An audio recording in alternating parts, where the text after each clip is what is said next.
প্রেমসন্ধিক্ষণ Saida moon পর্ব 16 থেকে 20। সবাই রেডি হয়ে বসে আছে। মেহরিনও প্রস্তুত। সাদা একটা গাউন পরেছে, কানে তাহিয়ার দেওয়া হোয়াইট স্টোনের ইয়াররিং, হাতে একটা রিং, মুখে হালকা সাজ। তালহার কিনে দেওয়া লিপস্টিকের মধ্য থেকে নোট শেডের লিপস্টিকটা ঠোঁটে দিয়েছে। আয়নায় কয়েকবার নিজের প্রতিচ্ছবি দেখেছে। এখন তার খুব খুশি হওয়ার কথা, কিন্তু মনটা কেমন যেন ভারী লাগছে। আন্টি, আমিও থাকি না প্লিজ। তাহিয়া ছাড়া ওখানে একা গিয়ে কি করব? তিতলি বেগম একটু কড়া গলায় বললেন। না যাও ঋতু, ফারহা, মেহেদিরা আছে তো। ওদের ভাই বোনরাও থাকবে, গেলে ভালো লাগবে। তিনি ভাবছেন মেয়েটাকে তো সেই একবার সিলেট ছাড়া কোথাও নিয়ে যাওয়া হয়নি। এক জায়গায় থাকতে থাকতে বড়রাই কেমন বিরক্ত হয়ে উঠে, মেয়েটারও নিশ্চয়ই একঘেয়েমি লাগে। একটু অন্য পরিবেশে গেলে সবার সাথে মিশবে, মনটাও ভালো হবে তার। উনার কথা শুনে মেহরিন চুপসে যায়। চোখ ঘুরিয়ে তাকায় তাহিয়ার দিকে। একদিনের জ্বরে মেয়েটার মুখ কতটাই না ফ্যাকাশে দেখাচ্ছে। তাহিয়া অসুস্থ, তাই যাবে না। ফলে তিতলি বেগমও থাকবেন বাসায়। মেহরিন প্রথমে ভেবেছিল তাহিয়া যাবে, তাই খুব খুশি হয়েছিল। কিন্তু এখন মনটা কেমন ফাঁকা লাগছে। ঋতু তো তাকে সহ্যই করতে পারে না, ফারহা আবার নিজের মতো থাকে, ভালো মন্দ কিছুই কথা বলে না। একমাত্র মেহেদির সঙ্গেই কিছুটা ভাব গড়ে উঠেছে, বয়সে ছোট হলেও বেশ পাকা। এরই মধ্যে তালহা এসে হাজির। সাদা শার্টটা কালো প্যান্টের সাথে ইন করে পড়েছে, হাতে কোট সম্ভবত পরে নেবে বেরোবার আগে। তার সবসময়ই ফর্মাল লুক থাকবেই। অবশ্য এভাবেই যেন তালহাকে একটু বেশি মানায়। সে এসেই তাহিয়ার পাশে বসে কপালে হাত রাখল। এখন কেমন লাগছে?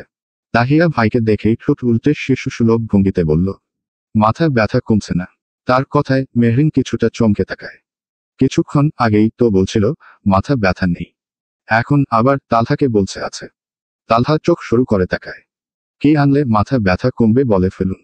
এই কথার অপেক্ষাতেই যেন ছিল তাহিয়া। সঙ্গে সঙ্গে উৎফুল্ল হয়ে বলল, আইসক্রিম, আচার, আর যদি ফুচকা পাও তাহলে এনো। না পেলে ওই দুটোতেই আজকের মতো কাজ চালিয়ে নেব। তিতলি বেগম হেসে উঠলেন মেয়ের কাণ্ডে। ছোট থেকেই এমন একটু অসুস্থ হলেই ভাইয়ের কাছে নানান আবদার। কারণ সে জানে তালহা এই অবস্থায় তাকে কিছুতে মানা করবে না।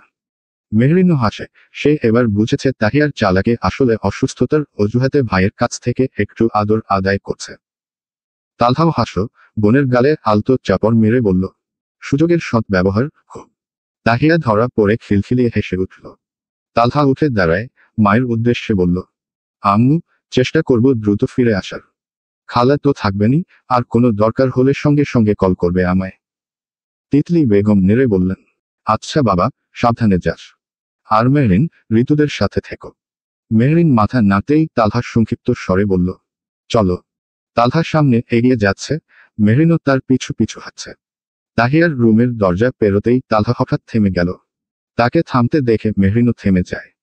হঠাৎ কেন দাঁড়ালো জানতে মুখ খুলতে যাবে, এর আগেই তালহা নিজের হাতের কোটটা মেহরিনের হাতে গুজে দিয়ে আবার হাঁটা ধরল। মেহরিন কিছুক্ষণের জন্য স্তব্ধ হয়ে তাকিয়ে রইল হাতের দিকে। ঘটনা যখন বোধগম্য হলো, চোখ তুলে তালহার দিকে একবার তাকালো। সঙ্গে সঙ্গেই অজান্তেই মুখে এক ফোঁটা মুচকি হাসি ফুটে উঠল। কোটটা সে দুই হাতে যত্ন করে বুকের কাছে চেপে ধরে, যেন গোটা তালহাকেই বুকে আগলে নিয়েছে। তালহা তার সঙ্গে আস্তে ধীরে মিশছে, ফ্রেন্ডলি হচ্ছে, ব্যাপারটা তার ভীষণ ভালো লাগছে। সঙ্গে মনের ভেতরের অনুভূতিরাও ধীরে ধীরে গভীর হয়ে উঠছে। গাড়িতে মাঝের সিটে বসেছে ঋতু ও ফারহা, তাদের পাশে মেহরিন ঠিক জানালার ধারে। পেছনের সিটে মেহেদি আর তালহার দুই চাচি। গাড়ি চালাচ্ছে তালহা, তার পাশে বসে আছে তাহসান। তার যাওয়ার ইচ্ছে ছিল না, তবে মেহরিন যাবে দেখে সেও যাচ্ছে। তালহার চাচারা যাওয়ার ব্যাপারে আগেই না করে দিয়েছেন। ঋতু আজ ফারহাকে মাঝে দিয়ে সে সাইডে বসেছে। মেহরিন যদি বমি করে দেয় তার উপর, তাহলে তার সাজগোজ সব শেষ। এই ভাবনায় মেহরিনের পাশে বসেনি। গাড়ি চলছে নিজের ছন্দে।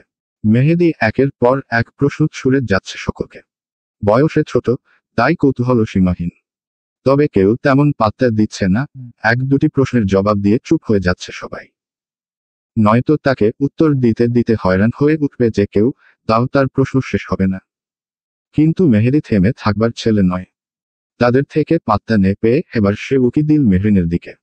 মেহরিনের হাতে কালো কোটটা দেখে বলল, মেহুয়া আপু, তোমার হাতে ওটা কি? তার প্রশ্নে সবাই একবার করে মেহরিনের হাতের দিকে তাকায়। সেই দৃষ্টিগুলোয় কৌতূহল মিশে আছে। হঠাৎই সবার দৃষ্টি নিজের হাতের দিকে টের পেয়ে মেহরিন থতমত খেয়ে তালহার দিকে তাকায়। তাকে চুপ দেখে আবারও একই প্রশ্ন করে মেহেদী। মেহরিন মিনমিনিয়ে বলল, উনার কোট। উনার কথাটায় সবাই ফের একবার প্রশ্নাত্মক দৃষ্টিতে তাকায় তার দিকে। উনি মানে কে? তবে তাহসানের চোয়াল শক্ত হয়ে উঠে। সে বেশ ভালো করেই বুঝতে পারছে মেহরিন কার কথা বলছে। ফারহা পাশ থেকে কৌতূহলী স্বরে বলে ওঠে, উনি টাকে? মেহরিনের থমথমে মুখটা আরো থমথমে হয়ে উঠল। কিছু বলার আগেই তালহা ভাবলেশহীন ভঙ্গিতে উত্তর দিল, ওটা আমার। তা শুনে ঋতু জিজ্ঞেস করল, কেন তোমার কোট ওর কাছে কেন? তালহা ভ্রু কুঁচকে জিজ্ঞেস করল, থাকলে কোনো প্রবলেম? তা শুনে ঋতু চুপ হয়ে গেল। তালহার মুখের সামনে আর কিছু বলার সাহস তার হলো না। তবে ব্যাপারটা ভালো লাগেনি। তাদের পরিবারের সকলে মেহরিনের সাথে এত নর্মাল ব্যবহার তার ভালো লাগে না। তবে কি আর করার, কেবল মাথা নেড়ে না বুঝে ফোনের পর্দায় চোখ রাখল। প্রায় 30 মিনিটের পথ পেরিয়ে তারা পৌঁছালো ঋতুর খালার বাড়িতে। 2 তলা বিশিষ্ট সুন্দর একটি বাড়ি। উপরের তলায় ঋতুর খালা খালুদের বসবাস, আর নিচতলায় থাকেন খালার ভাসুরের পরিবার। বাড়িতে তারা পা রাখতেই যেন উচ্ছ্বাসে ভরে উঠল পরিবেশ। ঋতুর খালা, খালাতো ভাই বোনেরা ছুটে এল তাদের ঘিরে। আরও কিছু আত্মীয় স্বজনও উপস্থিত। সব অচেনা মুখে ভরে উঠল ড্রয়িং রুম। অবশ্য অচেনা শুধু মেহরিনের জন্যই। এরই ভেতর একজোড়া বয়সের ছাপ পড়া শান্ত চোখ হঠাৎই স্থির হলো মেহরিনের ওপর। মেয়েটি তখন একপাশে গুটিসুটি মেরে দাঁড়িয়ে, যেন নিজের অস্তিত্ব আড়াল করে রাখতে চাই এই অচেনা মানুষজনের ভিড়ে। বৃদ্ধা ধীরে ধীরে এগিয়ে এসে জিজ্ঞেস করলেন, ওকে রে তানিয়া? ঋতুর নানির প্রশ্নে সকলের দৃষ্টি গিয়ে পড়ল মেহরিনের দিকে। তানিয়া বেগম সঙ্গে সঙ্গে বললেন, ও মেহরিন, আমাদের সাথেই থাকে মা। তার কথা শেষ হতে না হতেই জন্মদিনের সাজে থাকা ঋতুর খালাতো বোন জান্নাত তাকে পরখ কফে ঠোঁট বাঁকিয়ে বলল, কাজের লোক নাকি? প্রশ্ন শুনে ঋতু কটাক্ষের স্বরে উত্তর দিল, আমাদের বাসার আশ্রিতা।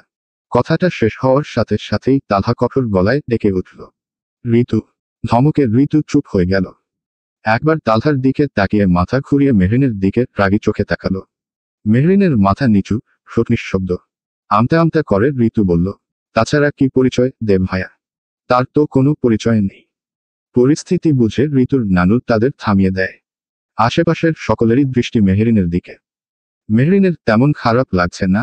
এমন অবহেলা, এমন ছোটখাটো আঘাত, এগুলো সে ছোট থেকেই সহ্য করে এসেছে। মা বাবা নেই, চাচা চাচির ছায়াতলে বড় হয়েছে। দাদি হাজার ঢাল হয়ে থাকুক, উঠতে বসতে এসব কথা সে প্রতিনিয়ত শুনত। শুধু শরীরের আঘাত থেকে বেঁচেছে। এখন আর এসব কথার আঘাত যেন তার হৃদয়ে তেমন গাঢ় দাগ কাটে না। জীবনের এ কঠিন মায়াজালে সে হয়ে উঠেছে এক দৃঢ়, অটল মানুষ, যে দৃষ্টিভঙ্গির তিক্ততাকেও গ্রহণ করতে জানে। এদিকে ঋতুর নানি কথাবার্তা পরিবর্তন করতে এগিয়ে এসে মেহরিনের হাত ধরলেন, মমতার ছোঁয়ায় বললেন, অনেকক্ষণ ধরে দাঁড়িয়ে আছো, এসো এসো নতুন অতিথি। বাকিরাও আসো তো, দাঁড়িয়ে থাকবে নাকি? তারপর সবাই একে একে বসার ঘরে গিয়ে বসল। তার মধ্যেই তাদের নাস্তা দেওয়া হয়। কথাবার্তায় জমে উঠল পরিবেশ। সবাই সবার সাথে গল্পে মেতে উঠেছে। শুধু মেহরিন চুপচাপ বসে আছে। অপরিচিত দৃষ্টি, অস্বস্তি সব মিলিয়ে সে নিজেকে গুটিয়ে রেখেছে। তার অস্বস্তি তালহার চোখ এড়াল না। মেহেদীকে চোখ দিয়ে ইশারা করল মেহরিনের কাছে যেতে। ভাইয়ের ইশারা বুঝে মেহেদী চঞ্চল পায়ে গিয়ে মেহরিনের পাশে বসল। আর তাতেই যেন পরিবেশ বদলে গেল। মেহেদী কথা জুড়ে দিল, একের পর এক অদ্ভুত প্রশ্ন করেই চলছে। মেহরিনও হাসছে, আবার উত্তর দিচ্ছে।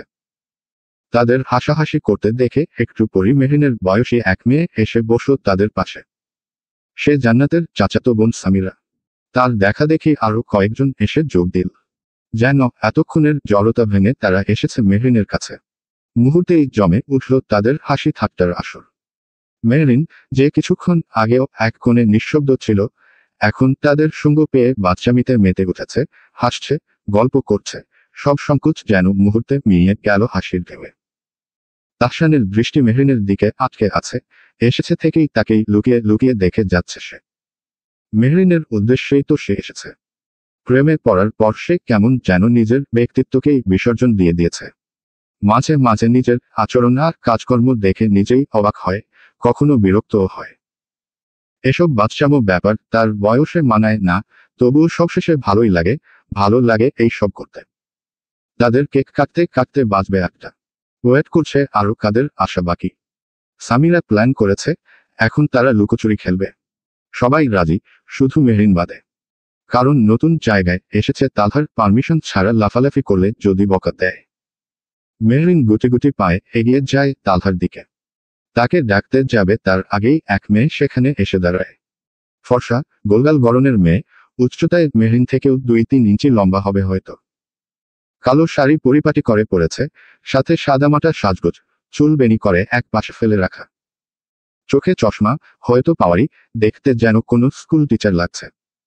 ভীষণ মায়াবী চেহারার মেয়েটি যে কেউ দেখলে তাকিয়ে যেতে বাধ্য। মেহরিনও মুগ্ধ হয়ে। তার পর্যবেক্ষণের মাঝেই মেয়েটি তালহাকে ডেকে বলে, তালহা, কেমন আছো?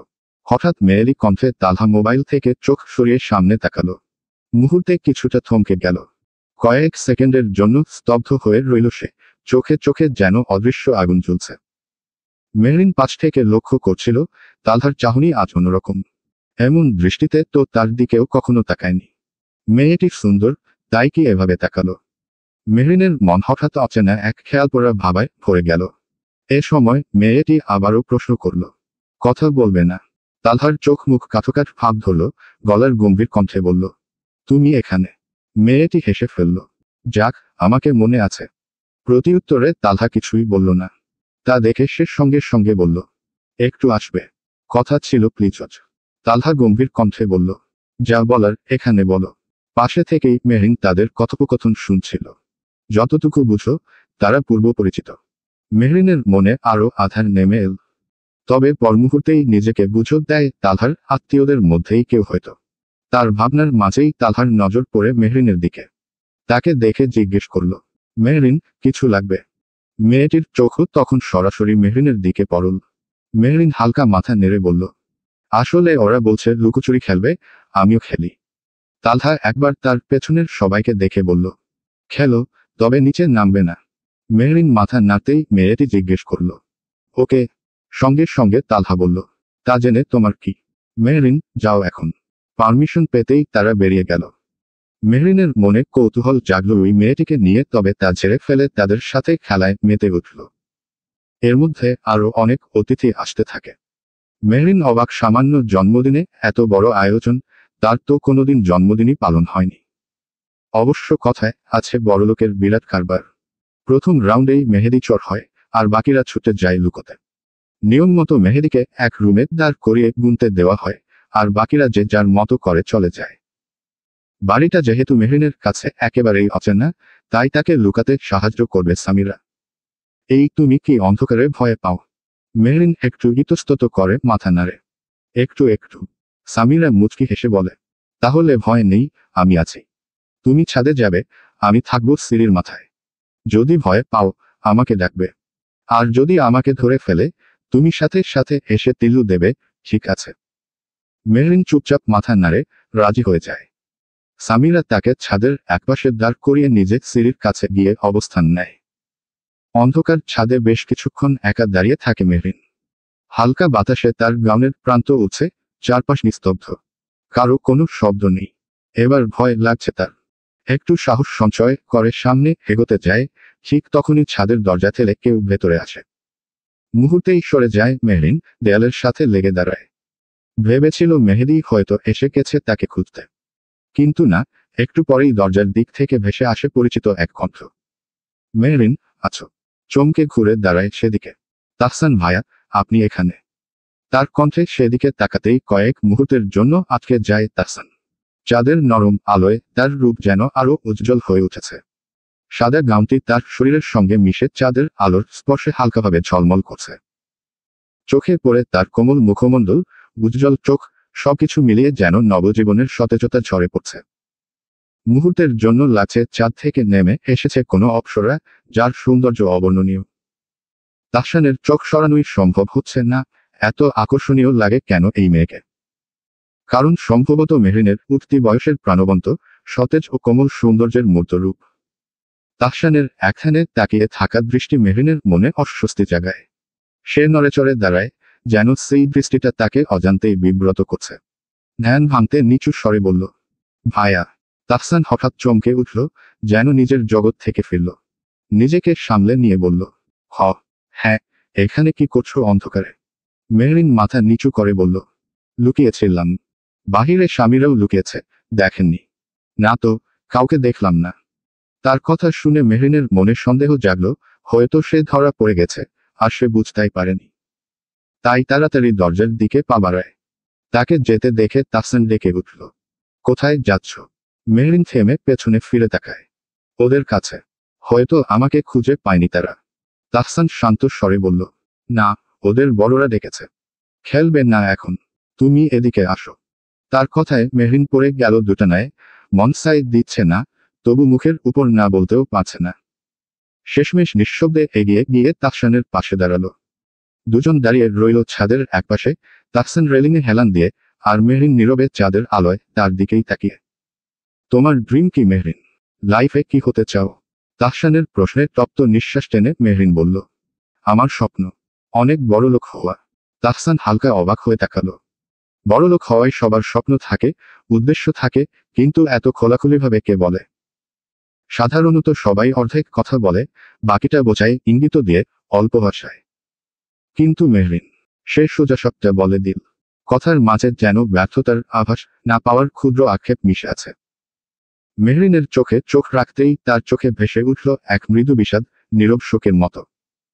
তাহসানের মনে জন্ম নিল প্রশ্নের ঝড়, মেয়েটির এই স্বপ্নের পেছনে কি লুকিয়ে আছে রহস্য? কপাল কুঁচকে সে জিজ্ঞেস করল, বড়লোক হয়ে কি করবে? মেহরিন কয়েক সেকেন্ড চুপ থেকে ধীরে ধীরে বলল, প্রথমে প্রচুর জায়গা জমি কিনব, সেখানে ক্ষেত খামারি করব। তারপর সুবিধাবঞ্চিত মানুষের পাশে দাঁড়াবো। একটা হাসপাতাল বানাবো, যেখানে চিকিৎসা হবে পুরোপুরি ফ্রি, যাতে কেউ চিকিৎসার অভাবে মরে না যায়। আর একটি সবজি বাজার খোলব, যেখানে অভাবী মানুষরা 1 টাকা দিয়েও একবেলার খাবার কিনতে পারবে। তারপর সবশেষে একটা সুখ মঞ্জিল বানাবো। তাহসান অবাক চোখে তাকিয়ে রইল। বিস্ময়ের আর কৌতূহল একসাথে জাগছে তার মনে। মানুষ সাধারণত নিজের জন্য চিন্তা করে, আর এই ছোট্ট মেয়েটির চিন্তা মানুষের জন্য। হালকা হাসি ফুটে ওঠে মুখে, চোখে অদ্ভুত মুগ্ধতা। পরক্ষণেই মাথায় খেলল ছোটবেলায় তো আমরাও কত এমন স্বপ্ন দেখতাম। তারপর জিজ্ঞেস করল, বাহ, খুব ভালো। তা, সুখ মঞ্জিলে কার সঙ্গে থাকবে? মেহরিন এবার চঞ্চল হেসে বলল, আমার ভাই বোনদের সঙ্গে। তাহসান প্রশ্নাত্মক চোখে তাকিয়ে বলল, তোমার ভাই বোন আছে? মেহরিন মাথা নেড়ে বলল, না। তবে হবে, আমার মতো এতিম বাচ্চাদের নিয়ে আমি আমার সুখ মঞ্জিলের সুখের সঙ্গে বসবাস করব। তাহসান বিস্ময়ে চোখে তাকিয়ে একটু ভেবে বলল, ও, এতিমখানা বানাবে বলছো? মেহরিনের চোখে যেন সামান্য ক্ষোভ আর বিরক্তি ফুটে উঠল। সে বলল, উহু, এটা এতিমখানা নয়। এতিমখানা নামটা শুনলেই মানুষ কেমন অবহেলিত, বিশৃঙ্খল জায়গা মনে করে। কিন্তু আমার সেটা হবে আনন্দ আর সুখের স্থান। আমার সুখ মঞ্চিলে যখন কোনো এতিম ছেলে মেয়ে যাবে, সে আনন্দের সঙ্গে যাবে, আশা আর মধুর স্বপ্ন নিয়ে প্রবেশ করবে। যেখানে কোনো আফসোস থাকবে না জীবন নিয়ে। তাহসান অবাক চোখে তাকিয়ে রইল। বিস্ময়, মুগ্ধতা, কৌতূহল, সব মিলেমিশে তার মনে হালকা ঝড় তুলল। এসব ভাবনা তার মাথায়ও কখনো আসেনি। অথচ মেহরিনের চিন্তাধারায় এগুলো। তার দৃষ্টিভঙ্গিতে কেমন যেন ম্যাচিউর হওয়া। বয়সে ছোট হলেও হয়তো বাস্তবতার স্পর্শ তাকে বুঝের দিকে অনেক বড় করে তুলেছে। এখানেই মানুষের পার্থক্য। সুবিধাপ্রাপ্ত পরিবারের সন্তানরা প্রাপ্তবয়স্ক হলেও জীবনের কঠিন বাস্তব বোঝে না, আর সুবিধাহীন পরিবারের ছেলে মেয়েরা ছোটবেলা থেকেই কষ্ট আর সীমাবদ্ধতার মধ্য দিয়ে প্রজ্ঞাবান হয়ে ওঠে। সীমিত সুযোগের মধ্যেও তারা শেখে ধৈর্য, বিচক্ষণতা আর জীবনের আসল মানে। তাহসান আর কিছু জিজ্ঞেস করতে যাবে, ঠিক তখনই পেছনে থেকে ভেসে এলো এক দৃঢ় গলা, তালহার। দুজনেই ঘুরে তাকায়। তালহা 2 হাত ভাঁজ করে দাঁড়িয়ে আছে, চোখে কঠিন দৃষ্টি। কখন এলো সে? কেউ টেরই পায়নি। মেহরিন দুপা এগিয়ে গেল তার দিকে, তখন তালহা আবারও প্রশ্ন করল, এখানে কি করছো? মেহরিন তৎক্ষণাৎ বলল, লুকাতে এসেছিলাম। তালহা এবার তাহসানের দিকে তাকিয়ে শক্ত কণ্ঠে বলল, এই তোমার লুকানো? মেহরিন একবার তাহসানের দিকে তাকায়, তার মুখে মুচকি হাসি। তা দেখে মেহরিন দ্রুত ব্যাখ্যা দিতে চাইল, আমি এখানে লুকিয়েছিলাম, এর মধ্যে তাহসান ভাইয়া এসেছিল। কথা শেষ হওয়ার আগেই তালহা তাকে থামিয়ে দিল। ঠান্ডা কিন্তু রাগী স্বরে বলল, এক্ষুনি নিচে নামবে। তার কণ্ঠের রাগী সুরে মেহরিনের হালকা কেঁপে উঠল। বুঝতে পারছে কিছু একটা ভুল হয়ে গেছে তাকে দিয়ে, কিন্তু প্রশ্ন করার সাহস নেই। মাথা নিচু করে সোজা এগোতে লাগলো সে। পেছনে থেকে ভেসে আসছে ভারী পায়ের শব্দ। স্পষ্ট বোঝা যাচ্ছে তালহাও তার পেছনেই আসছে। সিঁড়ি বেয়ে নামার সময় হঠাৎ তালহা কঠিন গলা ধমকের ন্যায় বলল, নিচে গিয়ে আমার পাশে দাঁড়াবে। আর এদিক ওদিক পা গেলে পা ভেঙে গলায় ঝুলিয়ে রাখবো। তার এমন শান্ত হুমকি শুনে মেহরিন থমকে দাঁড়ায়। মাথা ঘুরিয়ে তাকাতেই আলোতে ফুটে ওঠে তালহার লালচে চোখ, রাগে উষ্ণ, যেন গুনে পুড়ছে। এত রেগে আছে কেন সে? আর কার উপর রাগ? তার উপর। কিন্তু কেন? ভাবনার মাঝেই তালহার আরেকটি ধমক ভেসে আসে। কি হলো? দাঁড়িয়ে আছো কেন? হাঁটো। মেহরিন চমকে উঠে ভয়ে পা চালায় দ্রুত। আর তাতেও যেন তালহা আরো রেগে যায়। আবারও ধমকে উঠে, স্টুপিড। আর এক পা এভাবে ফেললে এখনই পা ভেঙে গলায় ঝুলিয়ে দেব। মেহরিন এবার প্রায় কেঁদেই ফেলবে ভাব। ভয়ে ভয়ে পা ধীরে ফেলে নিচে নামছে, 1 পা, 2 পা, প্রতিটি পদক্ষেপে যেন কাঁপুন। বলা যায় না আবার কি ভুল করে ফেলে, আবার যদি ধমক দেয় সেই ভয়ে। তালহা দীর্ঘ নিঃশ্বাস ফেলে সামনে এগিয়ে গেল। যেতে যেতে মেহরিনের বাম হাতটা নিজের ডান হাতে দৃঢ়ভাবে চেপে ধরে এগোতে লাগল। মেহরিনকে নিয়ে নিচে নামতেই তখনকার সেই মেয়েটি তাদের সামনে এসে দাঁড়ায়। পথ আটকানো দেখে তালহা কপাল কুঁচকে প্রশ্ন করল, হোয়াটস ইউর প্রবলেম? হাফসা একবার তাদের হাতের দিকে তাকিয়ে তালহার চোখে চোখ রেখে বলল, I want to talk with you. Talha বিরক্তিমাখা কণ্ঠে উত্তর দিল, বাট আম নট ইন্টারেস্টেড। মেহরিনের সামনে এমনভাবে রিজেক্ট করাটা হাফসার কাছে বেশ অপমান লাগে। তীক্ষ্ণ চোখে মেহরিনের দিকে তাকিয়ে আবার তাদের হাতের দিকে দৃষ্টি নামিয়ে কাঠ কাঠ গলায় প্রশ্ন করল, কে এই মেয়ে? তা জেনে তোমার কি? মেয়েটি তেতে উঠে বলল, তুমি তো আমার হাত সহজে ধরতে চাইতে না। Then why did you hold her hand? Who is she? That's none of your business, side please. বলেই তাকে পাশ কাটিয়ে মেহরিনকে নিয়ে চলে আসে তালহা। মেহরিন এতক্ষণ নির্বোধর্শক হয়ে দেখছিল। মেয়েটার কথায় ভীষণ বলতে ইচ্ছে করছিল, আমি মিসেস তালহা শিকদার। কিন্তু তালহা যদি ঠাস করে গালে লাগিয়ে দেয়, সেই ভয়ই নিজেকে সম্বরণ করেছে। তবে মনে প্রশ্নের দোলাচল থামেনি, কে এই মেয়ে? তালহার সঙ্গে এমন সুরে কথাই বা বলছে কেন, যেন ভীষণ কাছের কেউ। কে সে জানতে মনটা ব্যাকুল হয়ে উঠল তার, আবার ভয়ও করছে, যদি রেগে যায় তালহা। শেষ পর্যন্ত মেহরিনের কৌতূহল তার ভয়কে হারিয়ে দেয়। সাহস সঞ্চয় করে আস্তে করে প্রশ্ন করেই ফেলে, কে ওই আপুটা? ভাবছিল এবার তালহা নিশ্চয়ই এক ধমক দিয়ে চুপ করিয়ে দিবে। কিন্তু না, তালহা এক পলক তার দিকে তাকিয়ে গম্ভীর গলায় বলল, ফ্রেন্ড একটার ছোট বোন। উত্তর শুনে মেহরিনের ভেতরটা কেমন যেন ভারী হয়ে আসে। মনটা অভিমানে ভরে ওঠে, ফ্রেন্ডের ছোট বোন এভাবে কথা বলবে কেন আপনার সঙ্গে? কথাটা বলতে চেয়েও বলেন না, মুখটা নীরব হয়ে যায়। তালহাও এরপর আর একটি কোথাও বলেনি। 8টার মধ্যে সবাই এসে গেছে, কিছুক্ষণ পরই কেক কাটা হবে। আপাতত সকলে ছবি তুলতে ব্যস্ত। তালহা পকেট হাত গুজে দাঁড়িয়ে আছে, তার ঠিক পাশে মেহরিন। সামিরা কয়েকবার ইশারায় ডেকেছে তাকে, কিন্তু বেচারি মেহরিন তালহার ভয় যায়নি। তার দিকে আর চোখে চেয়ে নিজে নিজেই বিড়বিড় করে, লোকটা কেমন জানি, এই ভালো, এই খারাপ টাইপ। কথাটা বলার সঙ্গে সঙ্গেই তালহা ঘাড় ঘুরিয়ে তাকায় মেহরিনের দিকে। দুজনের চোখাচোখি হতেই স্পিকারে বেজে উঠল, এই ভালো এই খারাপ, প্রেম মানে মিষ্টি পাপ, চলো মানে মানে, দিয়ে ফেলি ডুব, তুমি আমি মিলে। তালহার তাকানোর সাথে সেই গান দুটোর মেলবন্ধনে চমকে ওঠে মেহরিন। লজ্জায় দ্রুত চোখ সরিয়ে মাথা নিচু করে নেয়, তবে ঠোঁটের কোণে ফুটে ওঠে এক চিলতে মিষ্টি হাসি। তালহা কপাল কুঁচকে সামনে ফিরে তাকায়। এর মধ্যে ঋতু ডাক দেয়, ভাইয়া, আসো না, আমরা সব ভাই বোনেরা ছবি তুলব, প্লিজ। ঋতু আর ফারহার ডাকাডাকিতে তালহা এগিয়ে গিয়ে দাঁড়ায় তাদের সঙ্গে। মেহরিন এখনো সেখানেই ঠাই দাঁড়িয়ে আছে। তাকে একা দাঁড়িয়ে থাকতে দেখে তাহসান এগিয়ে আসে, তুমি ছবি তুলবে না? চলো। হঠাৎ তাহসানের গলা শুনে মেহরিন পাশ ফিরে তাকায়। তাকে দেখতেই মাথা ডানে বামে কয়েকবার নাড়িয়ে বলল, না না, আপনারা তুলুন। আরে আরে, চলো। বলে যেই না এগোতে যাবে, ঠিক তখনই তালহা সেখানে উপস্থিত হয়।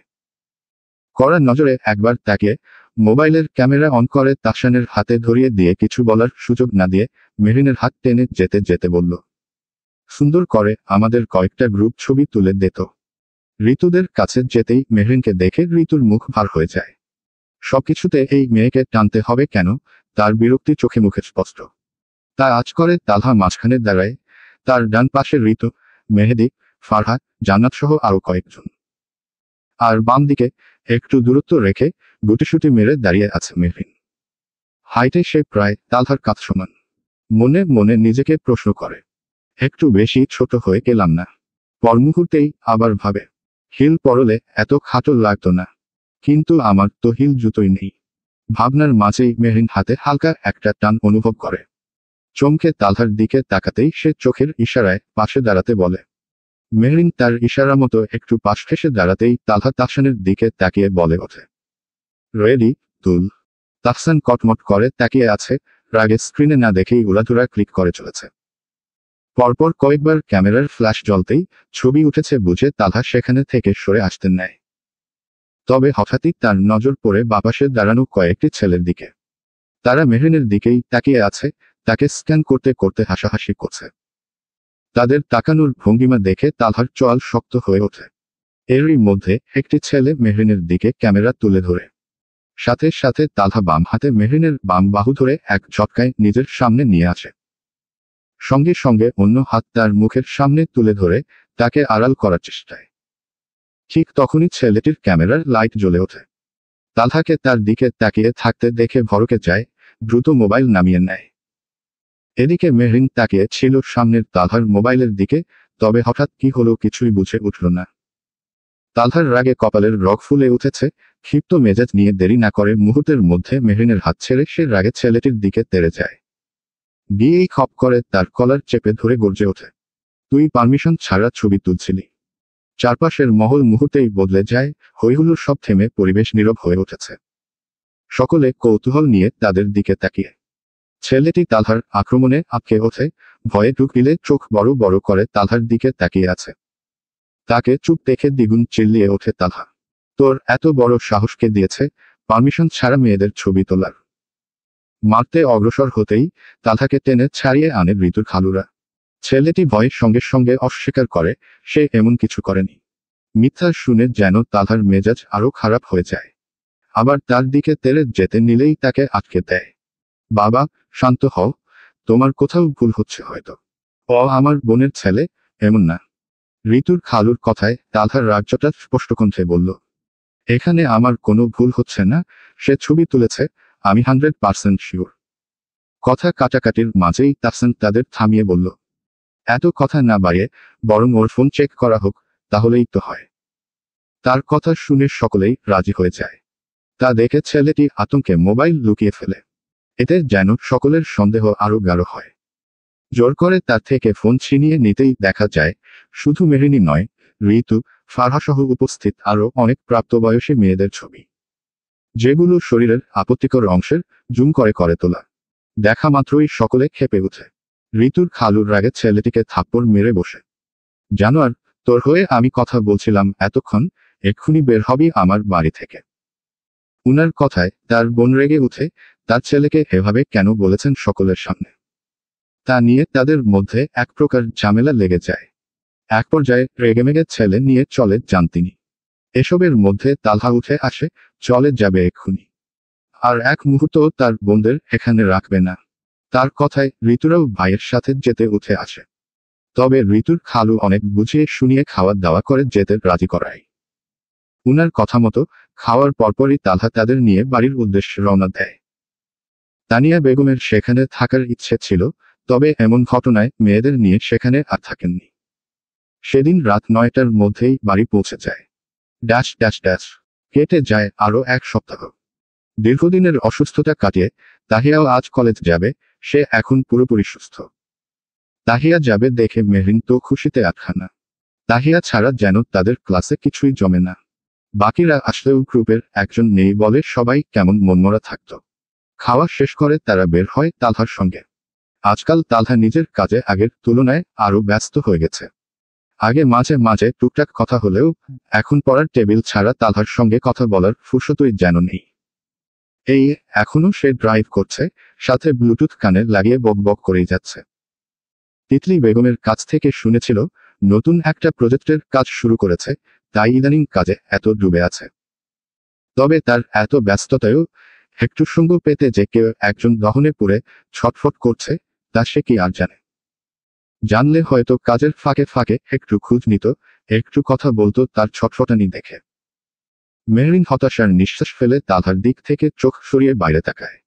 গাড়ি কলেজের সামনে থামতেই তালহা ইশারায় তাদের নামতে বলে। তারা গেটের কাছে আসতেই তালহা চলে যায় অফিসের উদ্দেশ্যে। মেহরিন একবার পেছনে ফিরে তাকায়। তালহার গাড়িটা যতক্ষণ না পর্যন্ত চোখের আড়াল হয়েছে সে তাকিয়েছিল, যেন মনে মনে কিছু ধরে রাখার চেষ্টা করছে। তারপর তপ্ত শ্বাস ফেলে ধীরে ধীরে এগোতে লাগলো। মানুষ প্রকৃতপক্ষে লোভী, তারা একটু পেলে আরো চায়, আর সেই আরো পেয়ে গেলে পুরো দুনিয়াটাই চেয়ে বসে থাকে। মেহরিনের ক্ষেত্রেও ঠিক তাই হয়েছে। তালহার কাছ থেকে সামান্য সাড়া পেয়ে সে নিজেকে যে অদ্ভুত সুখের মধ্যে ভাসতে দেখেছিল, সেই অনুভূতি এখন তাকে আরো অনেক আশা জাগাচ্ছে। প্রতিদিন সে তার কাছ থেকে ছোট ছোট মনোযোগ প্রত্যাশা করে বসে থাকে, কিন্তু যখন সেই প্রত্যাশা পূর্ণ না হয় তখন আশাহত হয়ে বসে থাকে। গেট পেরিয়ে একটু এগোতেই হঠাৎ পেছনে থেকে কেউ দৌড়ে এসে হুড়মুড় করে তাদের উপর পড়ে যায়। আচমকা ধাক্কায় তিনজনই প্রায় পড়ে যেতে যেতে কোনোমতে সামলে নেয়। তাহিয়া ভয়ে বুকে হাত দেয়, সবে তো সুস্থ হয়েছে, এখন যদি পড়ে হাত পা ছিঁড়ে যেত, আবার সেই বিছানার ধারে যাওয়া লাগতো। এর মধ্যেই ফারিহার গলা ভেসে আসল, দেখে চলতে পারিস না? দেখছিস যেহেতু পেছনে থেকে আসছি, একটু তো সরে দাঁড়াবি, বলদের দল। ফারিহার কথায় দুজন যেন সত্যিই বলদ বনে গেল। তারা সামনে তাকিয়ে হাঁটে, পেছনে কিভাবে দেখবে? মেহরিন কোমরে দুই হাত গুজে কপাল কুঁচকে বলল, আমাদের পেছনে কি তোর বাপ চোখ লাগিয়ে দিয়েছিল যে দেখব কোন ছাগল আসছে? তার কথায় ফারিহা চুপসে যায়।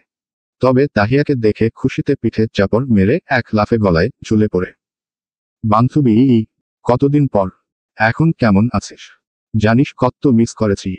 সবেমাত্র সুস্থ হওয়া শরীরে এমন আটার বস্তা উঠায় তাহিয়া তাকে সরাতে সরাতে হাঁপাতে হাঁপাতে বলল, কিছুক্ষণ আগ অবধিও ভালো ছিলাম, কিন্তু এখন তুই আধমরা বানিয়ে ফেলছিস। ছাড় ডাইনি ছাড়, গলা চেপে মেরে ফেলবি মনে হচ্ছে। তাদের অবস্থা দেখে মেহরিন দুজনের উপর ঝাঁপিয়ে পড়ে। এভাবেই হাসি ঠাট্টা করতে করতে তারা ক্লাসে ঢোকে। কিন্তু ক্লাসে ঢুকতেই সবার ভ্রু কুঁচকে যায়। তাদের চোখ চায় লাস্ট বেঞ্চের দিকে। সেখানে রাফি মাথা গুজে বসে আছে। আজ সবার আগে এসেছে, অথচ তাদের জন্য গেটের কাছে অপেক্ষা করেনি।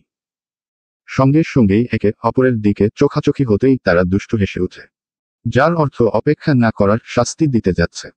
তারা সাবধানে পা টিপে টিপে এগিয়ে যায়। হাতের ইশারায় 1, 2, 3 বলতেই হঠাৎ তার পিঠের উপর ধুমধাম করে 3টা কিল একসঙ্গে পড়ে। একসাথে চেঁচিয়ে উঠল, সারপ্রাইজ! আচমকা আঘাতের রাফি হকচকিয়ে চেঁচিয়ে উঠে পিঠে হাত বুলিয়ে কুকড়ে যায়। উইমা কোন আজরাইল রে! মুহূর্তেই মেহরিনরা দূরে সরে যায়, কারণ জানে পাল্টা মার না দিয়ে সে ছাড়বে না। কিন্তু কিছুক্ষণ যেতেও রাফির কোনো পাল্টা রিয়েকশন না দেখে তারা চিন্তিত হয়ে পড়ে। এগিয়ে এসে সামনের বেঞ্চে বসল। রাফি পিঠ খসতে খসতে হতাশ কণ্ঠে বলে, ধুর, এভাবে কেউ মারে? ভয়ে পেয়ে গেছি। ভেবেছিলাম আপু এসেছে, এখনই হার্ডি অ্যাটাক হতো। তার আজগুবি কথায় তাহিয়া কিছুক্ষণ ভেবে গালে হাত দিয়ে প্রশ্ন করল, হার্ডি অ্যাটাক আবার কেমনে হয়? প্রথম শুনলাম তো। তার কথায় পাশে বসা ফারিন হেসে মাথায় হালকা টোকা মেরে বলল, ওরে গাধা, ওটা মজা করে বলেছে। কথার মাঝে রাফি হতাশ গলায় বলল, আজ আমার মন ভালো নেই। মেহরিন চোখ পিটপিট করে তাকায়, সত্যি ছেলেটার মুখটা মিলিয়ে আছে কেমন মনমরা। কি হলো হঠাৎ? মনে প্রশ্ন জাগতেই জিজ্ঞেস করল, কি রে, কান্দোস কেন? রাফি মুখ কুঁচকে কাঁদো কাঁদো স্বরে বলে, ব্রেকআপ করে ফেলছে। তার কথায় তাহিয়া নাক মুখ কুঁচকে বলে, তো কান্নার কি আছে? তোর কি আর একটা গোফ? রাফি নাক টানার নাটক করে বলে, ঘটনা এইটা না। তার এই ন্যাকা কান্না দেখে ফারিন থমকে উঠে। হপ, বেগটা গো মতো পেন পেন না করে বল, কাহিনী কি? রাফি ঠোঁট ভেঙে উত্তর দেয়, আপুর 2500 টাকার লিপস্টিক চুরি করে গিফট করছিলাম। এখন ব্ল্যাকমেইল করতেছে, ওর নতুন বছরে 5000 টাকা না দিলে আপুকে বলে দিবে। শুনেই তিনজন একে অপরের দিকে তাকিয়ে একসাথে বলে উঠল, এ তো চোরের উপর বাটপারি। পরক্ষণেই ক্লাস কাঁপিয়ে হাসিতে মেতে উঠে।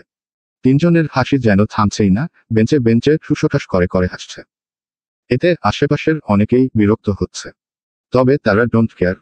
রাফির মুখ চোখ আরো চুপসে যায়, দুঃখে বলে, হাসো হাসো, সময় তোমাদেরই। আমি তো আতঙ্কে আছি।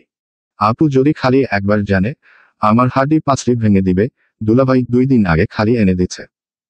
তাদের হাসাহাসির মাঝেই স্যার ক্লাসে আসেন। সবাই কোনো মতে চুপচাপ বসে ক্লাসে মনোযোগ দেয়। আবার ফাঁক পেলেই রাফিকে খোঁচায়, মেহরিন লেখার মাঝে মাঝে রাফিকে শুনিয়ে বলে ওঠে, জানিস সেদিন উনি আমাকে 12টা লিপস্টিক কিনে দিয়েছেন। চুরির কিন্তু না, নিজের টাকার। পাশ থেকে তাকিয়ে বলে, হ্যাঁ হ্যাঁ, সেগুলো অনেক ভালো ছিল। ফারিন পেছনে হেলান দিয়ে বলে, কিন্তু আমাদের রাফি ভাইয়ের লিপস্টিক থেকে ভালো না। আমাদের রাফি ভাই কিন্তু তার এক্স নাগিনকে সব থেকে বেস্ট লিপস্টিকই গিফট করেছিল। কি বলেন রাফি ভাই? তাদের ফুসুর ফুসুর আড্ডার মধ্যে কখন যে স্যার পাশে এসে দাঁড়িয়েছেন কেউ টেরই পায়নি। হঠাৎ বেঞ্চে জোরে একটা বাড়ি মেরে তিনি ঝাড়ি দিলেন। এই চারজন, উঠে দাঁড়াও। কি নিয়ে এত গল্প করছিলে, আমিও একটু শুনি দেখি। স্যারের আচমকা আগমনে সবাই ভয়ে হকচকিয়ে দাঁড়িয়ে গেল। স্যার আবারও কড়া গলায় বললেন, বল, কি আলোচনা চলছিল? তাহিয়া ভয় আর নার্ভাসনেসে মুখ ফুসকে বলে ফেলল, স্যার, লিপস্টিক। তার কথাটা শেষ হতেই বাকি তিনজন খেয়ে ফেলব লুকে তাকায়। এই মেয়ে অসময়ে মুখ খুলে বিপদে ফেলে। স্যারের চোখ কটমট করে উঠল। কি? ক্লাসে লিপস্টিক নিয়ে গল্পগুজব? তোমরা কি পড়তে আসো না সাজগোজ করতে? আজকালকার ছেলে মেয়েরা একদম নষ্ট হয়ে গেছে। আজই তোমাদের অভিভাবকদের ডেকে আনবো, দাঁড়াও। স্যারের এমন হুমকি শুনে চারজনের মুখের রং ফ্যাকাশে হয়ে গেল। ফারিহা তড়িঘড়ি করেন নিজেদের বাঁচানোর জন্য কাপা গলায় বলল, না স্যার, আপনি যেটা ভাবছেন তা একদমই না। আসলে আসলে ব্যাপারটা হলো। স্যার গুরু কুচকে বললেন, কথা স্পষ্ট করে বলো।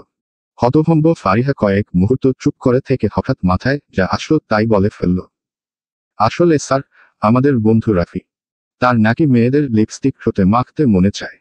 এখন আপনি বলুন স্যার, এটা কি ছেলেদের মানায়? আমরা তাই ওকে বোঝাচ্ছিলাম যে এসব করা ঠিক না। তার কথা শেষ হতে না হতেই রাফির চোখ বড় বড় হয়ে যায়, সঙ্গে সঙ্গে কেসে উঠল বেচারা। মুহূর্তেই পুরো ক্লাস ফেটে পড়ল হাসিতে। কেউ হাসি চেপে রাখার চেষ্টা করছে, কেউ চুপি চুপি গড়িয়ে পড়ছে বেঞ্চে। বেচারা রাফির রাগের লজ্জায় মুখ লাল করে তাকিয়ে রইল ফারিহার দিকে, যেন চোখ দিয়েই আগুন ছড়াচ্ছে। স্যার সবাইকে চুপ করিয়ে রাফির কাছে গিয়ে তার কাঁধে হাত রাখলেন। এবার কণ্ঠে অদ্ভুত নরম সুর, দেখো বাবা, তুমি ছেলে মানুষ। মেয়েদের জিনিসের প্রতি এমন আকর্ষণ থাকা ঠিক না। হয়তো তোমার ভেতরে কিছু মানসিক দ্বন্দ্ব আছে, পরিবারকে বলতে সংকোচ বোধ করছো। কোনো সমস্যা নেই, কাল তোমার অভিভাবকদের নিয়ে এসো, আমি বুঝিয়ে বলবো। পরিবার আর আমাদের সহায়তায় তুমি ঠিক হয়ে যাবে ধীরে ধীরে। স্যারের কথা শুনে রাফি থ বনে গেল। হতভম্ব চোখে তাকিয়ে রইল, তাকে যে এরা পরোক্ষভাবে হিজড়া বানিয়ে দিয়েছে। ছি ছি। লজ্জায় মুখ নিচু করে দাঁড়িয়ে রইল সে। আর অন্যদিকে বাকিরা, তারা তো হেসে কুটি কুটি। ছুটি হতেই মাঠে সবকটা এদিক সেদিকে দৌড়াচ্ছে।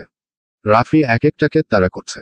তার পুরুষত্ব নিয়ে কথা বলেছে, এমনি এমনি ছেড়ে দিবে নাকি সে? বেশ কিছুক্ষণ পর হাঁপিয়ে সবাই ক্যান্টিনে গিয়ে বসে। তাদের হাসি ঠাট্টা গল্পের মাঝে মেহরিনের চোখ হঠাৎ পড়ে পাশের টেবিলে বসা এক জোড়া প্রেমিক প্রেমিকার দিকে। দুজনেই কলেজের ছাত্র, হয়তো সমবয়সী সম্পর্ক। মেয়েটি ছেলেটিকে পিৎজা খাওয়াচ্ছে। দৃশ্যটা দেখে মেহরিনের হঠাৎ তালহার কথা মনে পড়ে যায়, তাদেরও যদি এমন মুহূর্ত হতো। ভাবতেই মনটা কেমন করে ওঠে। তালহার সাথে তো এখন কথাই হয় না ঠিকমতো, এমন মুহূর্ত তো দূরের কথা। মনটা নিমিষেই অন্ধকারে ডেকে যায়। সবার আড্ডার ফাঁকে হঠাৎ মেহরিন মুখ ফাঁক করে বলে ফেলে, নাপা খেলে কি মনের ব্যথা কমে? তার প্রশ্নে মুহূর্তেই সবাই চুপ। একে অপরের মুখ দেখে একসঙ্গে হেসে ওঠে। রাফি হাসতে হাসতে বলল, লাল পানি খা, সব ভুলে যাবি। ফারিন 2 আঙুল মুখের সামনে তুলে স্মোকিংয়ের মতো করে বলল, আরে আকিজ বিড়ি খা, প্রতি টানে টানে সব ব্যথা ফ্যানিস। তাহিয়া বার্গারে এক কামড় দিয়ে বলে, এক কাজ কর, বিষ খা। সারা জীবনের মতো সব ব্যথা চলে যাবে, সাথে তুইও। মেহরিন চোখ পাকিয়ে তাদের দিকে চেয়ে থাকে, তার মনের দুঃখে তারা যেন মজা খুঁজে পেয়েছে। মুখ বাঁকিয়ে চুপচাপ খেতে থাকে সে।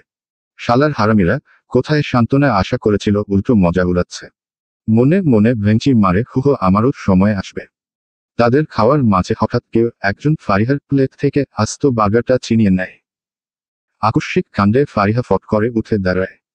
পেছনে ফিরে দেখে, স্যুট পরা, ফর্মাল গেটআপের সুদর্শন দেখতে এক ছেলে বার্গারটা হাতে ধরে আছে। রাগে ফারিহা দাঁত চেপে এক খাবলায় ছিনিয়ে নিয়ে ধমকে ওঠে, এই মিয়া, দেখে তো ভদ্রলোক মনে হয়, কিন্তু স্বভাব এমন চোরের মতো কেন? এই মিয়া, দেখে তো ভদ্রলোক মনে হয়, কিন্তু স্বভাবটা এমন চোরের মতো কেন? ফারিহা কথাটা বলা শেষ হতেই পাশ থেকে তাহিয়া খুশিতে বলে উঠল, আরে রিশাদ ভাইয়া, তুমি।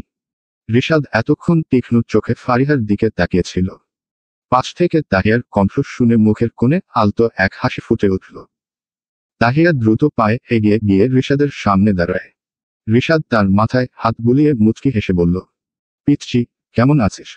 তাহিয়া কিছু বলার আগেই ফারিহা কোমরে হাত রেখে রাগী স্বরে বলে উঠল, তাহিয়া, এই চোর তোর পরিচিত? চোর শব্দটা রিশাদের কানে যেতেই মুখের ভাব পাল্টে গেল। স্পষ্ট অপমানবোধের ছাপ তার চোখে ভেসে উঠল। কড়া দৃষ্টিতে তাকিয়ে বলল, হেই মিস পোকর পোকর, mind your language. I'm not চোর, আম রিশাদ আহমেদ। ফারিহা মুখ বাঁকিয়ে বলে, নাম যাই হোক, কাজকর্ম দেখে যে কেউ বলবে চোর। বলা নেই কওয়া নেই, ছোচার মতো আমার বার্গার নিয়ে নেয়। আবার বলে mind your language, hey mind your হাত। রিশাদ এক মুহূর্তের জন্য হতভম্ব হয়ে তাকিয়ে রইল। সামান্য এক বার্গারের জন্য এত কথার ঝড়। আগে জানলে জীবনে এমনটা করত না। একটা ছোট বলেই চোর, ছোচা কত আচাইরা নাম গায়ে এসে পড়ল। রাগে কপালের রক টনটনিয়ে উঠল, গলা একটু ভারী করে বলল, অভদ্র মহিলা, চুপ করো। আমি ভেবেছিলাম ওটা তাহিয়ার, তাই তুলেছিলাম। আগে জানলে এমন খন্নাস মহিলার জিনিসের চোখও দিতাম না। তাদের কথার লড়াই ক্রমে বেড়েই যাচ্ছে দেখে তাহিয়া তড়িঘড়ি করে ফারিহার মুখ চেপে ধরে বলল, ভাইয়া, এসব বাদ দাও। আগে বলো, তুমি এখানে যে? রিশাদ হাতে থাকা প্যাকেট দুটির একটি তাহিয়ার দিকে বাড়িয়ে দেয়। তাহিয়া খুশি মনে তা নিয়ে নিল। সে জানে এর ভেতরে আছে তার প্রিয় চকলেট, ক্যান্ডি, আরো মজা। আনন্দে চোখ জ্বলে উঠল, পরক্ষণেই সে রিশাদকে জড়িয়ে ধরল। রিশাদও স্নেহ ভরে তার মাথায় হাত বুলিয়ে দিল, যেন সেই ছোট্টবেলার মতোই আদরে ভরিয়ে দিচ্ছে। তালহা আর তার চাচাদের পর যদি আর কেউ তাহিয়াকে নিঃস্বার্থভাবে ভালোবাসে, সে হলো রিশাদ। ছোটবেলা থেকেই তাদের পরিবারের সঙ্গে গভীর সম্পর্ক তার। তালহা যেমন ভাইয়ের মতো আগলে রাখে, রিশাদও তেমনই, বরং একটু বেশি আদর দিয়ে রাখে। তালহা যখনই চকলেট বা আইসক্রিম জাতীয় খাবার খেতে মানা করে, তখনই রিশাদ গোপনে তা কিনে এনে হাসিমুখে বলে, চল, কাউকে বলবি না। তালহা কঠোর হলে রিশাদ শান্ত থেকেছে। রিশাদের নিজের কোনো ভাইবোন নেই, মা বাবার একমাত্র সন্তান সে। তাই তাহিয়ার মধ্যেই যেন নিজের ছোট বোনের সমস্ত মায়া, ভালোবাসা আর দায়িত্ববোধ উজাড় করে দেয়। আগে তো বেশিরভাগ সময়েই তালহাদের বাড়ি থাকতো, এখন কাজের চাপে আসা হয় না। পাশ থেকে মেহরিন চুপচাপ সবটা দেখছিল। রিশাদের চোখে মুখে এক ধরনের আন্তরিক কোমলতা, যা সে আগেও দেখেছে। প্রথম দেখাতেই চিনে ফেলেছে, সেদিন তালহার সঙ্গে যে তিনজন ছিল, রিশাদও তাদের একজন। কিন্তু সেই ঘটনার পর থেকে আর কাউকে দেখা হয়নি। এরই মাঝে তালহা ক্যান্টিনের দরজায় পা রাখল। মেহরিনের চোখ স্বয়ংক্রিয়ভাবে তার দিকে ঘুরে গেল। সঙ্গে সঙ্গেই চমকে উঠল, পরিপাটি মানুষটা আজ যেন এলোমেলো হয়ে গেছে। টাই গলায় ঢিলে হয়ে ঝুলছে, কোটের নিচে শার্টের এক পাশ ইন করা নেই, চোখ দুটো লালচে, ক্লান্ত। লোকটা ঠিক আছে তো? মনে মনে প্রশ্ন জাগল মেহরিনের। এই ভাবনার মধ্যেই হঠাৎ তার চোখের সামনে কেউ ব্যাগ নাড়ায়। চমকে পাশে তাকিয়ে দেখে রিশাদ। মেহরিনের দৃষ্টি তালহার দিকে ছিল, সেটা খেয়াল করেই রিশাদ ঠোঁটে এক দুষ্টু হাসি এনে বলল, আরে ভাব, এ মানে আপু, কোথায় হারিয়ে গেলে? ওসব পরেও দেখা যাবে, আগে এটা ধরো, তোমার জন্য। তার দুষ্টুমি ভরা সুরে মেহরিন কিছুটা লজ্জা পেল। এক চলক তাকায় তালহার দিকে, সেও তার দিকেই তাকিয়ে আছে, তবে চোখমুখ কেমন ক্লান্ত দেখাচ্ছে। আবার চোখ ফেরায় রিশাদের দিকে দ্রুত কণ্ঠে বলল, না না ভাইয়া, এসবের দরকার নেই। তার কথায় রিশাদের কপাল কুঁচকে গেল। চোখে মুখে একরকম গাম্ভীর্য এনে দৃঢ় স্বরে বলল, আলবাত দরকার আছে। বড় ভাই কিছু দিলে ছোট বোনদের বিনা বাক্যে তা নিতে হয়। কথাটুকু শুনে মেহরিন থমকে গেল। বড় ভাই শব্দ দুটো যেন অজান্তে হৃদয়ের কোথাও একটুখানি কাঁপন তুলল। ঠোঁটের কোণ দিয়ে ফিসফিসিয়ে উঠল, বড় ভাই। কিন্তু সে যতই নিচু স্বরে বলুক, পাশে থাকা কেউই সেই শব্দগুলো মিস করেনি। সবাই শুনেছে। রিশাদ হালকা হেসে ব্যাগটা মেহরিনের হাতে গুজে দিয়ে বলল, ইয়েস, আমি তোমার বড় ভাই। এতে কোনো সমস্যা আছে নাকি? মেহরিন দ্রুত মাথা নাড়ে, না বোঝাতে। তবে মুখ দিয়ে কোনো শব্দ বেরোল না। রিশাদ আর চোখে তালহার দিকে তাকালো, চোখের ইশারায় কিছু জানতে চাইতেন তালহা নিঃশব্দে চোখ বুজে আবার খুলল, স্পষ্ট সম্মতি জানালো। অনুমতি পেয়ে রিশাদ মেহরিনের মাথায় হাত রেখে আদুরে স্বরে বলল, সেদিন তোমার কথা শুনে আমার মা বাবা একেবারে পাগল হয়ে গিয়েছিল তোমাকে আমাদের বাসায় নিয়ে যেতে। আমিও চেয়েছিলাম তোমাকে নিজের কাছে রাখতে। আমার মা বাবার মেয়ের স্বপ্নটা পূরণ হতো, আর আমিও পেতাম একটা বোন। কিন্তু কথার মাঝেই তার চোখ ঘুরে গেল তালহার দিকে। মুখে একটা কড়া হাসি এনে বলল, শালা দিলই না। যাই হোক, ভাইয়াকে মনে রাখবা, কোনো প্রয়োজনে ভাইয়াকে ডাকতে ভুলো না। মেহরিনের চোখে তখন অশ্রুর ঝিলিক। মনে হচ্ছে পৃথিবীটা হঠাৎ একটু বেশি আপন হয়ে গেছে। যে মেয়ের এক দাদি ছাড়া পাশে কেউ ছিল না, আজ সে যেন একসাথে পেয়ে গেল এতজন স্নেহময় মানুষ। রিশাদের হাতের স্পর্শে বুকের ভেতরটা কেমন উষ্ণ হয়ে উঠল। অনুভব হচ্ছে খুব আপন কারো ছায়াতলে আছে সে। চোখ বেয়ে গড়িয়ে পড়ল দুফোঁটা নিঃশব্দ পানি। সে মাথা নেড়ে নরম গলায় বলল, অবশ্যই ভাইয়া। পাশ থেকে তাহিয়া গাল ফুলিয়ে বলল, ওহ, তোমার ছোট বোন নিয়ে বুঝি। আমি বুঝি ফাও, হো হো। তাহিয়ার গাল ফুলানো মুখ দেখে রিশাদ সহ সবাই মুচকি উঠল। রিশাদ হেসে তার চুল টেনে বলল, তুই হলি বুড়ি, আমার বড় আপা। তাদের হাসি ঠাট্টার মাঝেই তালহা ঘড়ির দিকে তাকিয়ে তারা দিয়ে বলে, চল, সবাই ওঠো, বাসায় যেতে হবে। বলেই সে কাউন্টারের দিকে এগিয়ে গেল বিল মেটাতে। এদিকে রাফি এগিয়ে এসে রিশাদের সঙ্গে হাত মেলাল, দুজনের মধ্যে টুকটাক পরিচয় হয়ে গেল। কিন্তু এক কোণে বসে থাকা ফারিহা তখনও ভ্রু কুঁচকে তাকিয়ে আছে রিশাদের দিকে। তার এমন তীক্ষ্ণ দৃষ্টি রিশাদ আর চোখে বহুবারই টের পেয়েছে। অবশেষে কৌতূহল চেপে রাখতে না পেরে সে নিচু স্বরে তাহিয়ার কানে কানে প্রশ্ন করল, এই পেঁচি মুখী মেয়েটা কে রে? ফারিহার নামের বদলে পেঁচি মুখী শব্দটা শুনেই তাহিয়া খিলখিলিয়ে হেসে উঠল। ওদিকে তাদের নিজের দিকে তাকিয়ে হাসতে দেখে ফারিহা আরো রেগে কটমট চোখে তাকালো। বুঝে গেছে তাকে নিয়েই মজা চলছে। রাগে চেয়ার ঠেলে উঠে দাঁড়ালো। কানে কানে বদনাম করলে মুখে ঠুসা ফুটে। রিশাদ ঠান্ডা সুরে জবাব দিল, বড়দের সঙ্গে ঝগড়া করলে গলায় ঠুসা ফুটে। ফারিহা ভান করা বিস্ময়ে চোখ বড় বড় করে বলল, এহ, আপনি বড়? আমি তো ভেবেছিলাম আমাদের বয়সী। রিশাদ চোখ পিটপিট করে বলল, চোখের জায়গায় কান দিয়ে দেখলে তো নিজের বয়সেই দেখবা। ভণ্ডামি বাদ দাও, পড়ালেখায় মন দাও পিচ্ছি, হপস, মিসভণ্ড। ফারিহা মুখ বাঁকিয়ে ডোন্ট কেয়ার ভঙ্গিতে বলল, এক ভণ্ড আরেক ভণ্ডকেই চিনে। বলেই ব্যাগটা কাঁধে তুলে নেয়। তারপর তাহিয়াদের বিদায় জানিয়ে রিশাদের কাছে এসে একচুল থেমে পিঞ্চ মেরে বলল, এতদিন ভাবতাম ভণ্ড আমরাই। এখন দেখি আমাদের থেকেও বড় ভণ্ড ছিল আমাদের আগের জেনারেশনে। ভণ্ডামি বাদ দিন, নিজের দিকে নজর দিন, দিনকে দিন বুড়ো বেড়া হচ্ছেন। বাচ্চা কাচ্চা সামলানোর বয়সে ভণ্ডামি মানায় না, আঙ্কেল। শেষের শব্দটায় এমন টান দিয়েছে যে আশেপাশের সবাই মিটিমিটি হেসে উঠল। রিশাদ গম্ভীর মুখে তাকিয়ে আছে তার চলে যাওয়ার দিকে। তার মতো ইয়াং ছেলেকে কিনা শেষমেশ আঙ্কেল বলল। ছি, ভাবতেই নাকমুখ কুঁচকে ফেলল রিশাদ। তাহিয়া হাসি থামিয়ে বলল, ভাইয়া, ওর কথায় কিছু মনে করো না। মেয়েটা একটু বেশি দুষ্টু, তবে মনটা একদম ভালো। ফাইজলামি করেই বলেছে, সিরিয়াস নিও না। রিশাদ দীর্ঘশ্বাস ফেলে বলল, হুম, মন ভালো, মুখ চালু। এর মধ্যে তালহা চলে আসতেই সবাই গাড়ির দিকে এগিয়ে গেল। রাফি তখনই বিদায় নিয়ে চলে গেছে। তালহার নাকি মাথা ব্যথা, তাই সে পেছনের সিটে বসেছে, গাড়ি চালাবে রিশাদ।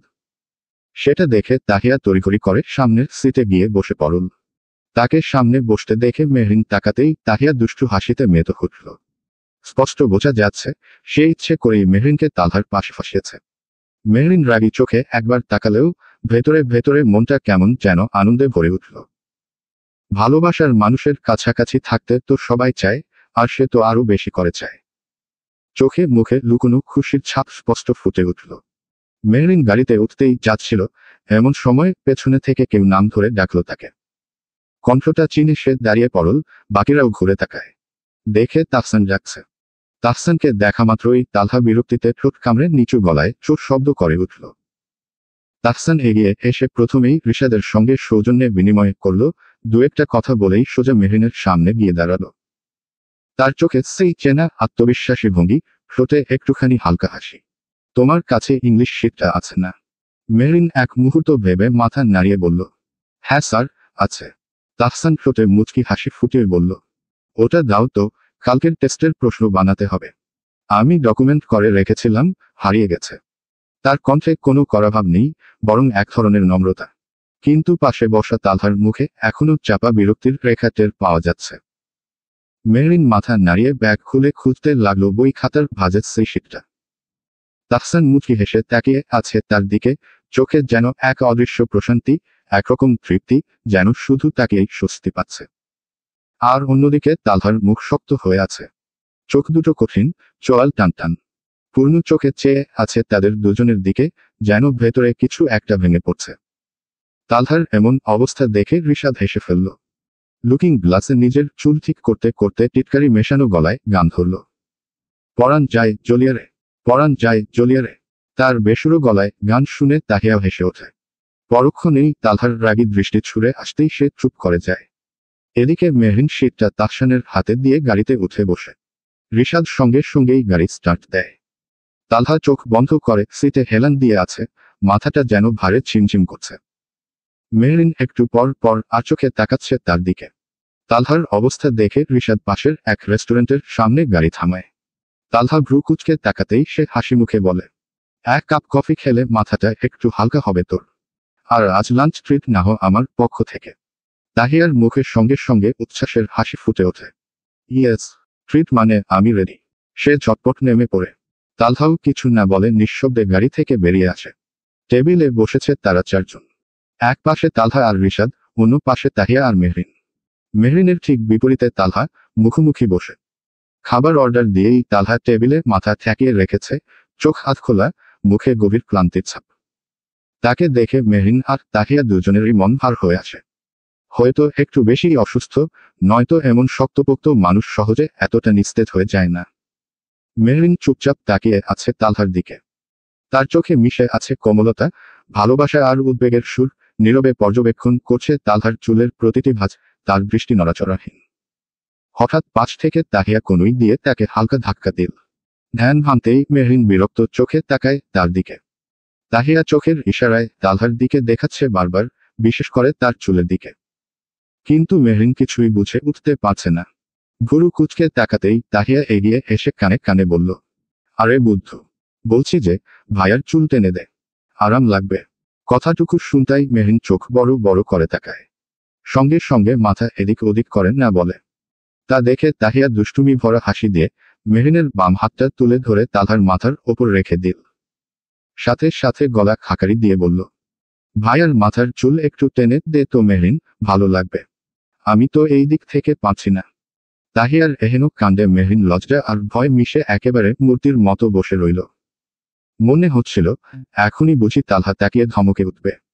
কিন্তু না, তালহা কিছুই বলল না, শুধু হালকা মাথা নেড়ে নিঃশব্দে সায় দিল। মুহূর্তেই মেহরিনের মুখে ফুটে উঠল একরাশ সুখের হাসি। দেরি না করে সে আলতো হাতে তালহার চুল টেনে দিতে শুরু করল। তার কোমল আঙুলের ছোঁয়ায় তালহার মুখের টানটাও যেন ধীরে ধীরে নরম হয়ে এলো।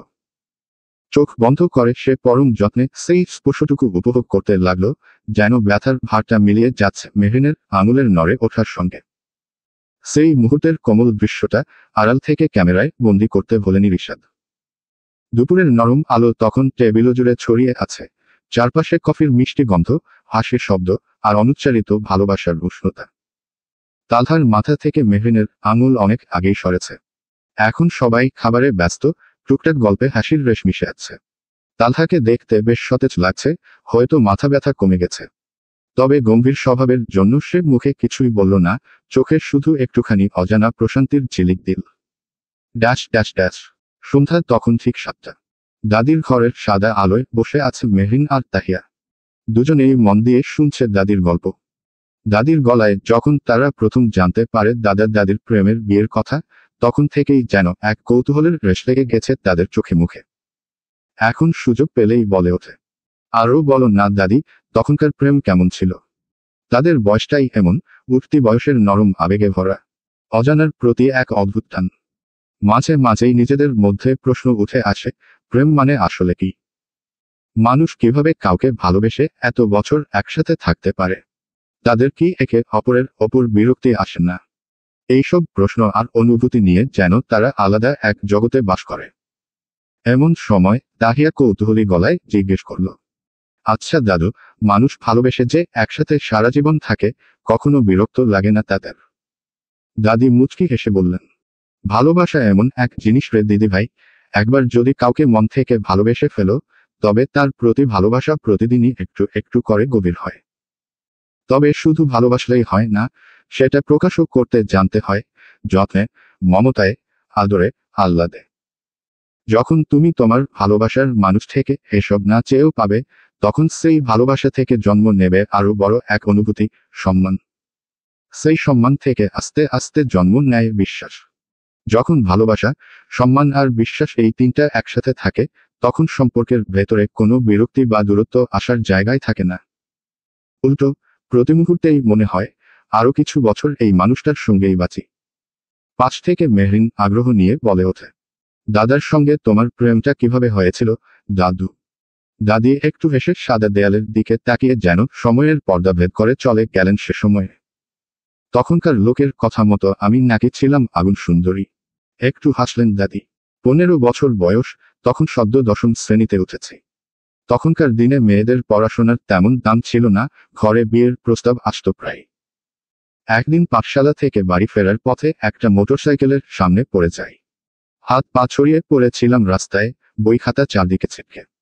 তখনই মোটরসাইকেলের সুদর্শন এক যুবক গাড়ি ফেলে দৌড়ে এসে আমাকে উঠতে সাহায্য করে, বইগুলো গুছিয়ে দেয়। ওর সঙ্গে থাকা আরেকজন তো ভয়ে পেয়ে পালিয়ে গিয়েছিল, অ্যাক্সিডেন্ট মামলার ভয়ে। এ পর্যন্ত এসে দাদি হেসে ফেললেন। তাহিয়ার সাথে সাথে প্রশ্ন ছুড়ে দিল, ওই ছেলেটাই কি আমাদের দাদা ভাই? দাদি এবার মিষ্টি হেসে খানিকটা লজ্জায় গালে হাত দিয়ে মাথা নেড়ে বললেন, হ্যাঁ রে, তিনিই ছিল তোদের দাদা। আমি তো প্রথম দেখাতেই হার মেনেছিলাম। উঠতি বয়স, তার ওপর সামনে যেন কল্পপুরুষের আবির্ভাব। সেদিন সে খুব অনুতপ্ত ছিল, বলেছিল লিফট দেবে। কিন্তু সে কালে প্রাপ্তবয়স্ক মেয়ের সঙ্গে প্রাপ্তবয়স্ক ছেলেকে একসাথে দেখলে লোকে কটাক্ষ করত, মিথ্যা অপবাদ দিয়ে বসত। সে ভয় মানা করি। অবশ্য আরেকটা কারণও ছিল, সে ছিল প্রভাবশালী বাপের ছেলে, তার সাথে দেখলে তো বড়লোকের ছেলে ফাঁসিয়েছে এসব ধরনের কত কথাই না বলতো। তাই পায়ে হেঁটেই বাড়ি ফিরেছিলাম। তারপর শুরু হলো আমাদের গল্প। স্কুলে যাওয়া আসার পথে মাঝ রাস্তায় এক শিউলি গাছ ছিল, প্রতিদিন সেখানে দাঁড়িয়ে থাকতো ও। গাড়ির পাশে হেলান দিয়ে তাকিয়ে থাকতো আমার দিকে। দিন যেতে যেতে তার পাগলামি বাড়ল, কখনো চিঠি দিত, কখনো মেলা থেকে চুড়ি আলতা এনে দিত। প্রথমে চিঠির উত্তর দিতাম না, কিন্তু পরে ঠিকই দিতে লাগলাম, লুকিয়ে লুকিয়ে। কিন্তু এসব তো কিছু লুকিয়ে থাকে না, একসময় জানাজানি হয়ে গেল। আমি বদনামও হই, লোকে আঙুল তোলে। বেশ কয়েকদিন মানসিক অত্যাচারের শিকার হই।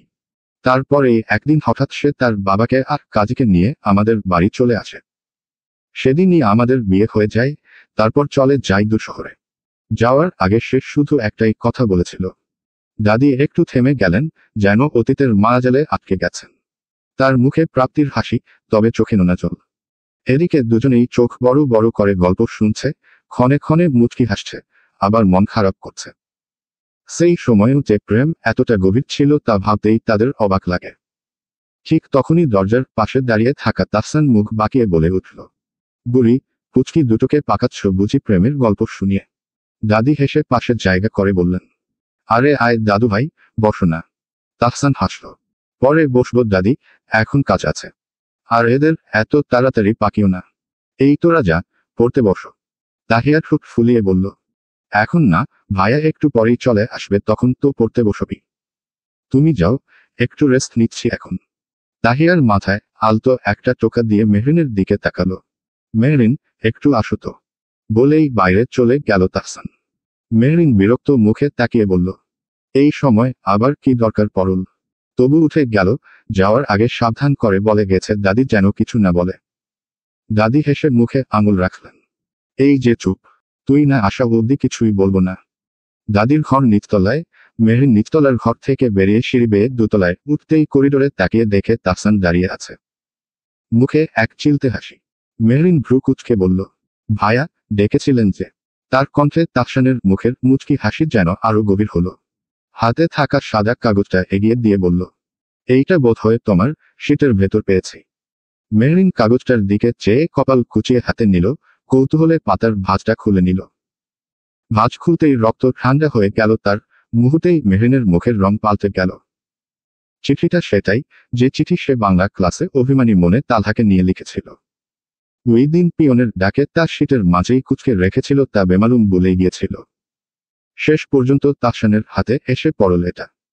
হুট করে বুকে একটা শিহরণ বয়ে গেল, তাহসান যদি এটা বাড়ির সবাইকে জানায়, তালহার কাছে ধরা পড়ে গেলে হয়তো তাকে এই বাড়ি থেকেই বের করে দেওয়া হবে। ভয়ের চোটে কাঁপতে কাঁপতে মেহরিনের মাথায় রাত দিন এক করে ভাবনার কোলাজ বাঁধতে লাগলো। প্রতিটি সম্ভাব্য ফলের ছবি যেন চোখের সামনে ঘুরে চলছে। এই হতবুদ্ধি উৎকণ্ঠার মধ্যে তাহসান আবেগ মাখা কণ্ঠে থেমে থেমে বলে উঠল, সরি, আমার জন্য কষ্ট পেয়েছ, তবে সেদিন আমি তোমাকে উপেক্ষা করিনি মেহরিন। যাই হোক, সব অভিমান বাদ, আমিও তোমাকে ভালো। বাকিটুকু বলার আগেই মেহরিন হালকা স্বরে চেঁচিয়ে উঠে এক চোখে হাত দেয়। তাহসান তৎক্ষণাৎ থেমে গিয়ে তার দিকে তাকায়, মুখে চিন্তার ছায়া। কি হয়েছে? মেহরিন চোখ কচলাতে কচলাতে বলল, চোখে কি যেন পড়েছে। তাহসান শুনে দ্রুত এগিয়ে আসে। আলতোভাবে তার থুতনিতে হাত রেখে অন্য হাতে চোখটা একটু মেলে ধরে ফু দিতে শুরু করল। ঠিক তখনই পেছনে থেকে ভেসে আসে তালহার গম্ভীর কাঠ কাঠ কণ্ঠস্বর। এখানে কি হচ্ছে? তালহার কণ্ঠস্বর কানে যেতেই দুজন একসাথে পেছনে ফিরে তাকায়। মেহরিন এক চোখে হাত রেখেই অন্য চোখে পিটপিট করে তাকায় তার দিকে। তালহার সেই শক্ত কঠিন মুখভঙ্গিটা দেখে বুকের ভেতর হঠাৎ ঠক করে ওঠে। নিঃশব্দে ঢোক গিলে নেয় সে। তালহাকে এমন রাগান্বিত দেখলে কেন জানি তার ভেতরটা কেমন কুকড়ে যায়। মনে হয় নিজের করা সব ভুল, সব কুকর্ম যেন একে একে চোখের সামনে ভেসে উঠছে। মাথায় ঘুরছে হাজারটা ভাবনা, আবার কি এমন করলাম? কিছু আন্দাজ করলো নাকি চিঠির ব্যাপারটা জেনে ফেলেছে সে? এইসব ভাবনার ভেতরেই তালহাতির পায়ে আরো দুকদম এগিয়ে আসে। তাহসান তখন পকেট হাত গুজে ঠায় দাঁড়িয়ে আছে, তার চোখে চোখ রেখে তাকিয়ে। ঠোঁটের কোণে এক ফোঁটা শয়তানি হাসি খেলে যায়, যেন ইচ্ছে করেই আগুনে ঘি ঢালছে সে। তালহার চলাল টানটান হয়ে ওঠল, নিঃশ্বাস তখন ভারী হয়। এরপর হঠাৎই তার দৃষ্টি ঘুরে যায় মেহরিনের দিকে, চোখে কঠোরতা। প্রশ্ন করেছি। মেহরিন হালকা কেঁপে উঠে মাথা নেড়ে হ্যাঁ বোঝায়। তাতে যেন তালহার রাগ আরো এক ধাপ বেড়ে যায়। দাঁত চেপে গম্ভীর গলায় বলে ওঠে, মুখে কি ঠুসা পড়েছে? মেহরিন মাথা নিচু করে কাপা গলায় সঙ্গে সঙ্গে বলে, হ্যাঁ, প্রশ্ন করেছেন। তো উত্তর কোথায়? মেহরিন তোতলাতে তোতলাতে বলে, চোখে চোখে। তার কথা শুনে তালহার কপাল কুঁচকে যায়। উত্তর চোখে মানে? মেহরিন চমকে উঠে, নিজের বলার ভুল বুঝতে পেরে তাড়াতাড়ি বলে ওঠে, না মানে, আমাকে তাহসান ভাইয়া ডেকেছিলেন। বাক্য শেষ হওয়ার আগেই তালহার কর্কশ কণ্ঠ বাজে, ভাইয়া নয়, স্যার হবে স্যার। টিচাররা মা বাবার সমান, এটা মনে রাখবে। তালহার কথার সঙ্গে সঙ্গে মেহরিন তাড়াতাড়ি মাথা ঝাঁকায়। একবার তাহসানের দিকে তাকাতেই তার তীক্ষ্ণ চোখের দৃষ্টি তালহার চোখে এসে লাগে। কিন্তু সে তা উপেক্ষা করে নিচু গলায় বলল, তারপর? তালহার প্রশ্নে মেহরিনের মাথা যেন ঘুরে ওঠে। এক্ষুনি কি বলছিল সেটাই যেন ভুলে গেছে। মনে মনে বিড়বিড় করে আওড়ায়, তারপর কিন্তু কিছুতেই মনে পড়ে না। মনে হয় মাথার ভেতর সব এলোমেলো হয়ে গেছে। নিজেকে নিজেরই ঠাস করে একটা থাপ্পড় দিতে ইচ্ছে করছে। তালহার সামনে দাঁড়ালেই যেন সব ভুলে যায়, ভয়ে নাকি অন্য ধ্যানে, আল্লাহই জানে। তাকে এভাবে আমতা আমতা করতে দেখে তালহার শার্টের হাতার বোতাম খুলতে খুলতে কর্কশ স্বরে বলে ওঠল, তাহসান ডেকেছিল, দেন, কন্টিনিউ করো। মেহরিন বিস্ফোরিত চোখে তাকায়। তালহা কি তবে তার মনের কথা পড়ে ফেলেছে? সে যে ভুলে গিয়েছে তা বুঝে গেছে বুঝি? চোরা মনে একরাশ ভয় ভেসে ওঠে। না, তালহা যদি আর একটাও কথা শুনে ফেলে তবে সর্বনাশ। দ্রুত নিজেকে সামলে নিয়ে বলল, তারপর আমি এখানে এসেছি আর আমাকে সাদা কাক। বাকিটুকু বলার আগেই গলা আটকে গেল তার। কি বলতে যাচ্ছিল মাথায় আসতেই মনে মনে বলে উঠল, এই রে, এখনই তো মুখ ফুসকে বলে ফেলতাম। কাগজ বললেই তো দেখতে চাইবে শিওর, আর দেখে ফেললে ধমকের সঙ্গে থাপ্পড় ফ্রি পাবো। না, এইটা বলা একদমই যাবে না। ভয়ে ভয়ে তাহসানের দিকে তাকাতেই তাহসান আলতো হেসে সোজা হয়ে দাঁড়ায়। শান্ত গলায় বলল, আমি ডেকেছিলাম আগের ইয়ারের ইংলিশ কোয়েশ্চনটা দিতে। তাহিয়া মেহরিনের কাজে লাগবে তাই। তাহসানের এই কথায় তালহা যেন আরো অসন্তুষ্ট হয়ে উঠল। এক ছটকায় মেহরিনের হাত থেকে কাগজটা ছিনিয়ে নিল সে। মেহরিন ভীতু চোখে চেয়ে আছে তালহার হাতে ধরা কাগজটার দিকে। যেখানে বাঘের ভয় সেখানেই সন্ধ্যা হয়, প্রবাদটার অর্থ আজ হারে হারে টের পাচ্ছে সে। মনে মনে শুধু দোয়া করছে, আল্লাহ তুমি দয়া করো, যেন কিছু না পড়ে কাগজটা ফেরত দেয় আল্লাহ। তালহার হাতে কাগজটা দেখে প্রথমে কিছু বলার চেষ্টা করলেও পরে থেমে গেল তাহসান। ঠোঁটে হালকা এক মুচকি হাসি ফুটে উঠল। মনে মনে হেসে উঠল সে। মেঘ না চাইতেন জল। বাহ, ভেরি গুড তালহা, এতদিনে একটা ঠিকঠাক কাজ করলি। এবার আরামসে চিঠিটা পড়ে নে, আর আমাদের রাস্তার কাটা না হয়ে সরে যা। হ্যাঁ, তারপর? একটু আগে কি করছিলে? তালহা করা চোখে তাকিয়ে প্রশ্নটা করল মেহরিনের দিকে। তার দৃষ্টির সামনে পড়ে মেহরিন একটু থমকে গেলেও নিজেকে সামলে নিয়ে স্বাভাবিক গলায় বলল, আমার চোখে কি যেন পড়েছিল, তাকাতে পারছিলাম না। তাই তাহসান স্যার ফু দিয়ে দিচ্ছিল। কথাটা শেষ হতেই তালহার চোখের দৃষ্টি আরো গাঢ় হয়ে উঠল। এক পলকে তাহসানের দিকে কটমটে চোখে তাকিয়ে পরের মুহূর্তেই মেহরিনের সামনে এসে দাঁড়ালো সে। হঠাৎ এত কাছে তালহাকে দেখে মেহরিনের বুকের ভেতরটা কেমন কেঁপে উঠল। হৃদস্পন্দন যেন স্বাভাবিকের চেয়ে তিনগুণ বেগে চলছে। হঠাৎই গরম লাগতে শুরু করলো, যেন আশেপাশের বাতাসও উত্তপ্ত হয়ে উঠেছে। বেশ কয়েক সেকেন্ড চুপচাপ দাঁড়িয়ে থেকে তালহা ধীরে ধীরে তার হাত বাড়িয়ে মেহরিনের চোখের উপর থেকে হাতটা সরিয়ে দিল। তারপর 2 আঙুলের ফাঁকে তার লম্বা পাপড়িগুলো নিয়ে চেপে ধরল, একটু পেছনে এনে টান দিয়ে ছেড়ে দিল। এবার তাকাও, চোখে এখনো কিছু লাগছে কিনা দেখো। মেহরিন তড়িঘড়ি চোখ এদিক সেদিকে ঘুরিয়ে দেখতে লাগলো। না, একদম ঠিক আছে। কোনো গুথা নেই, কোনো জ্বালাও নেই। মনে মনে হেসে উঠল সে। আরে, তার তালহা তো একেবারে 3 in 1, বিজনেসম্যান, টিচার, এখন আবার ডাক্তারও। আহা, কি ভাগ্য আমার। ভালোই হলো, বাইরে আর যেতে হবে না, নিজের জামাইই চিকিৎসা করে দিবে। নানা ভাবনা ভাবতে লাগে সে। এই ভাবনায় নিজের মনেই খুশিতে ফেটে পড়ছে। দ্রুত খুশি মনে বলল, আর লাগছে না, একদম ঠিক হয়ে গেছে। শুনতাই তালহা ঘরের দিকে হাঁটা দিল। মেহরিন তার পেছনে তাকিয়ে রইল খুশি চোখে, ঠোঁটের কোণে হালকা হাসি। কিন্তু পরক্ষণেই যেন কিছু মনে পড়ে দ্রুত পায়ে নিচের দিকে নামতে গেল সে। ঠিক তখনই পেছনে থেকে তাহসানের কণ্ঠ ভেসে এলো, তুমি কি কফি বানাতে যাচ্ছ? মেহরিন পেছনে ফিরে বলল, জি, আপনিও খাবেন? তাহসান হালকা হাসি দিয়ে মাথা নেড়ে সম্মতি জানাতেই মেহরিন নিচে নেমে এলো। রান্নাঘরের দরজার কাছে পৌঁছাতেই তালহার ছোট চাচির মুখোমুখি হলো। তাকে রান্নাঘরে দেখে চাচি ভ্রু কুঁচকে বললেন, কি চাই? এই অসময়ে পড়া রেখে রান্নাঘরে কি? খিদে পেয়েছে, কিছু খাবি? একসাথে এতগুলো প্রশ্ন শুনে মেহরিন হেসে এগিয়ে গিয়ে তার গাল টেনে বলল, ও আমার কিউটি আন্টি। এত প্রশ্ন একসাথে করলে আমি কোনোটার উত্তর আগে দিই বলো তো? হুম।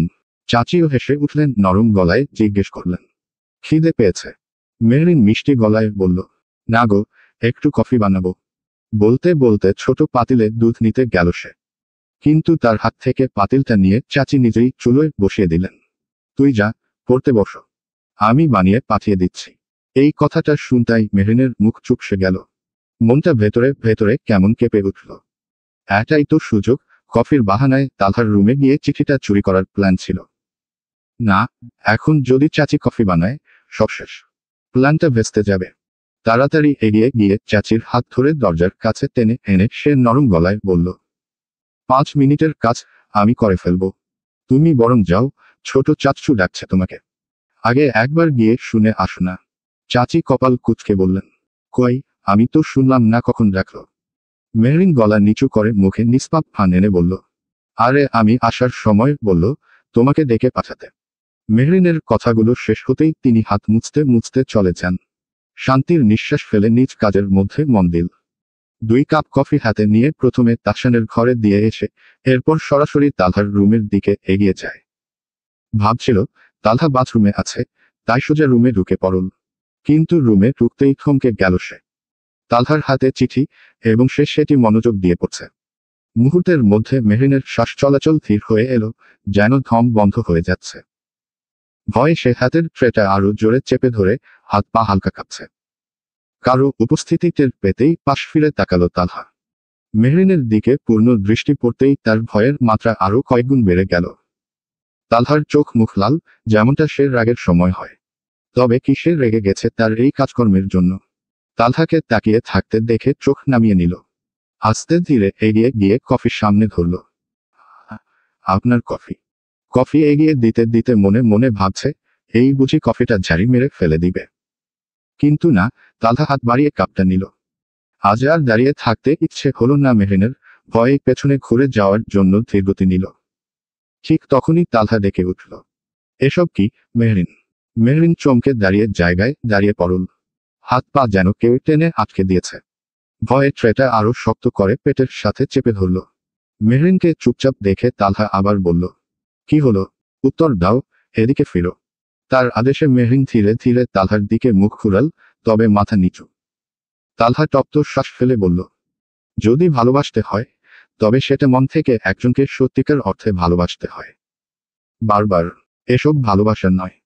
এখন তোমার উঠতি বয়স, এই সময়ে অনেক কিছুই ভালো লাগবে, অনেক নতুন অনুভূতি মনে নাড়া দেবে। সেই অনুভূতিতে ভেসে যাওয়া, উড়ে বেড়ানো হয়তো এখন ভালো লাগবে, কিন্তু মনে রেখো, এসব আবেগ যদি নিয়ন্ত্রণে না রাখো, শেষমেশ তা তোমার ক্ষতির কারণ হতে পারে। এই বয়সের অস্থির অনুভূতিগুলোকে সংযমে রাখো, সময়কে বোঝো, নিজেকে সামলাও। মেহরিন মেহরিন চমকে উঠল, সব কথা যেন মাথার উপর দিয়ে গেছে। তবে শেষের শান্ত স্বরের মেহরিন ডাকটা মনে যেন ধাক্কা দিল। মনের অশান্ত পরিবেশ নিমিষেই শান্ত নদীতে পরিণত হলো। কানে বারবার তালহার ডাক ভেসে আসছে। তালহা বোঝালো কি, আর মেহরিন সে কিনা বোঝানোর মাঝেও তার রঙিন অনুভূতিতে আবারও ভেসে উঠল। যদি তালহা তা জানত, হয়তো হুদাই বুঝিয়ে নিজের সময় নষ্ট করত না। মেহরিনকে চুপ দেখে তালহা চিঠিটা এগিয়ে দিল। স্বাভাবিক হলেও কণ্ঠে হালকা তাচ্ছিল্যের আভা। এসব বাচ্চামি বাদ দাও মেহরিন, তোমার ফিউচার অনেক ব্রাইট। সেদিকে ফোকাস করো, এসবের পেছনে লেগে না থেকে নিজের বইয়ের সঙ্গে লেগে থাকো। দেখবে ফলাফল ভালো আসবেই। তালহার কথায় মেহরিন ফট করে তাকায় তার দিকে। তালহার চোখ এখন সম্পূর্ণ শান্ত, যেন কোনো অনুভূতিই নেই। ঠিক ঝড় থেমে যাওয়ার পরের সেই নির্জন শান্ত পরিবেশের মতো, যেখানে অশান্তি যা ছিল তা ঝড়ের সঙ্গেই উড়ে গেছে। তালহার কথায় মেহরিনের মুখে হালকা একটা হাসি ফুটে উঠল। এখন তার ভীষণ ইচ্ছে হচ্ছে কিছু কথা বলতে, মনের ভেতর জমে থাকা অনেক দিন। আশ্চর্যভাবে এখন আর ধমক খাওয়ার বা বকুনি শুনবার ভয় নেই। বরং মন বলছে, বলে ফেলো। দীর্ঘশ্বাস ফেলে ধীর কণ্ঠে বলল, শুধু ভালোবাসলেই হয় না, শক্ত করে ধরে রাখতেও জানতে হয়। শুধু পাবো না ভেবে থেমে থাকলে চলে না, বারবার চেষ্টা করে থেকে যেতে হয়। তবে শেষ প্রচেষ্টার পরও যদি না মেলে, তাহলে ভাগ্যের দোষ দিয়েই নিজেকে গুটিয়ে নেব না। কথাটুকু শেষ করে চিঠিটা হাতে নিয়ে পেছনে ফিরে বেরিয়ে আসার উদ্দেশ্যে পা বাড়াল। হাঁটতে হাঁটতে আবারও বলল, ভালোবাসতে বা কাউকে বুঝতে বয়স লাগে না। এসব অনুভূতি যে কোনো বয়সেই জেগে উঠতে পারে। বয়স লাগে শুধু দায়িত্বের জায়গায়, যেমন বিয়ে, চাকরি বা ভর্তি পরীক্ষায়। কিন্তু ভালোবাসা, সেটা তো হৃদয়ের বিষয়, ক্যালেন্ডারের নয়।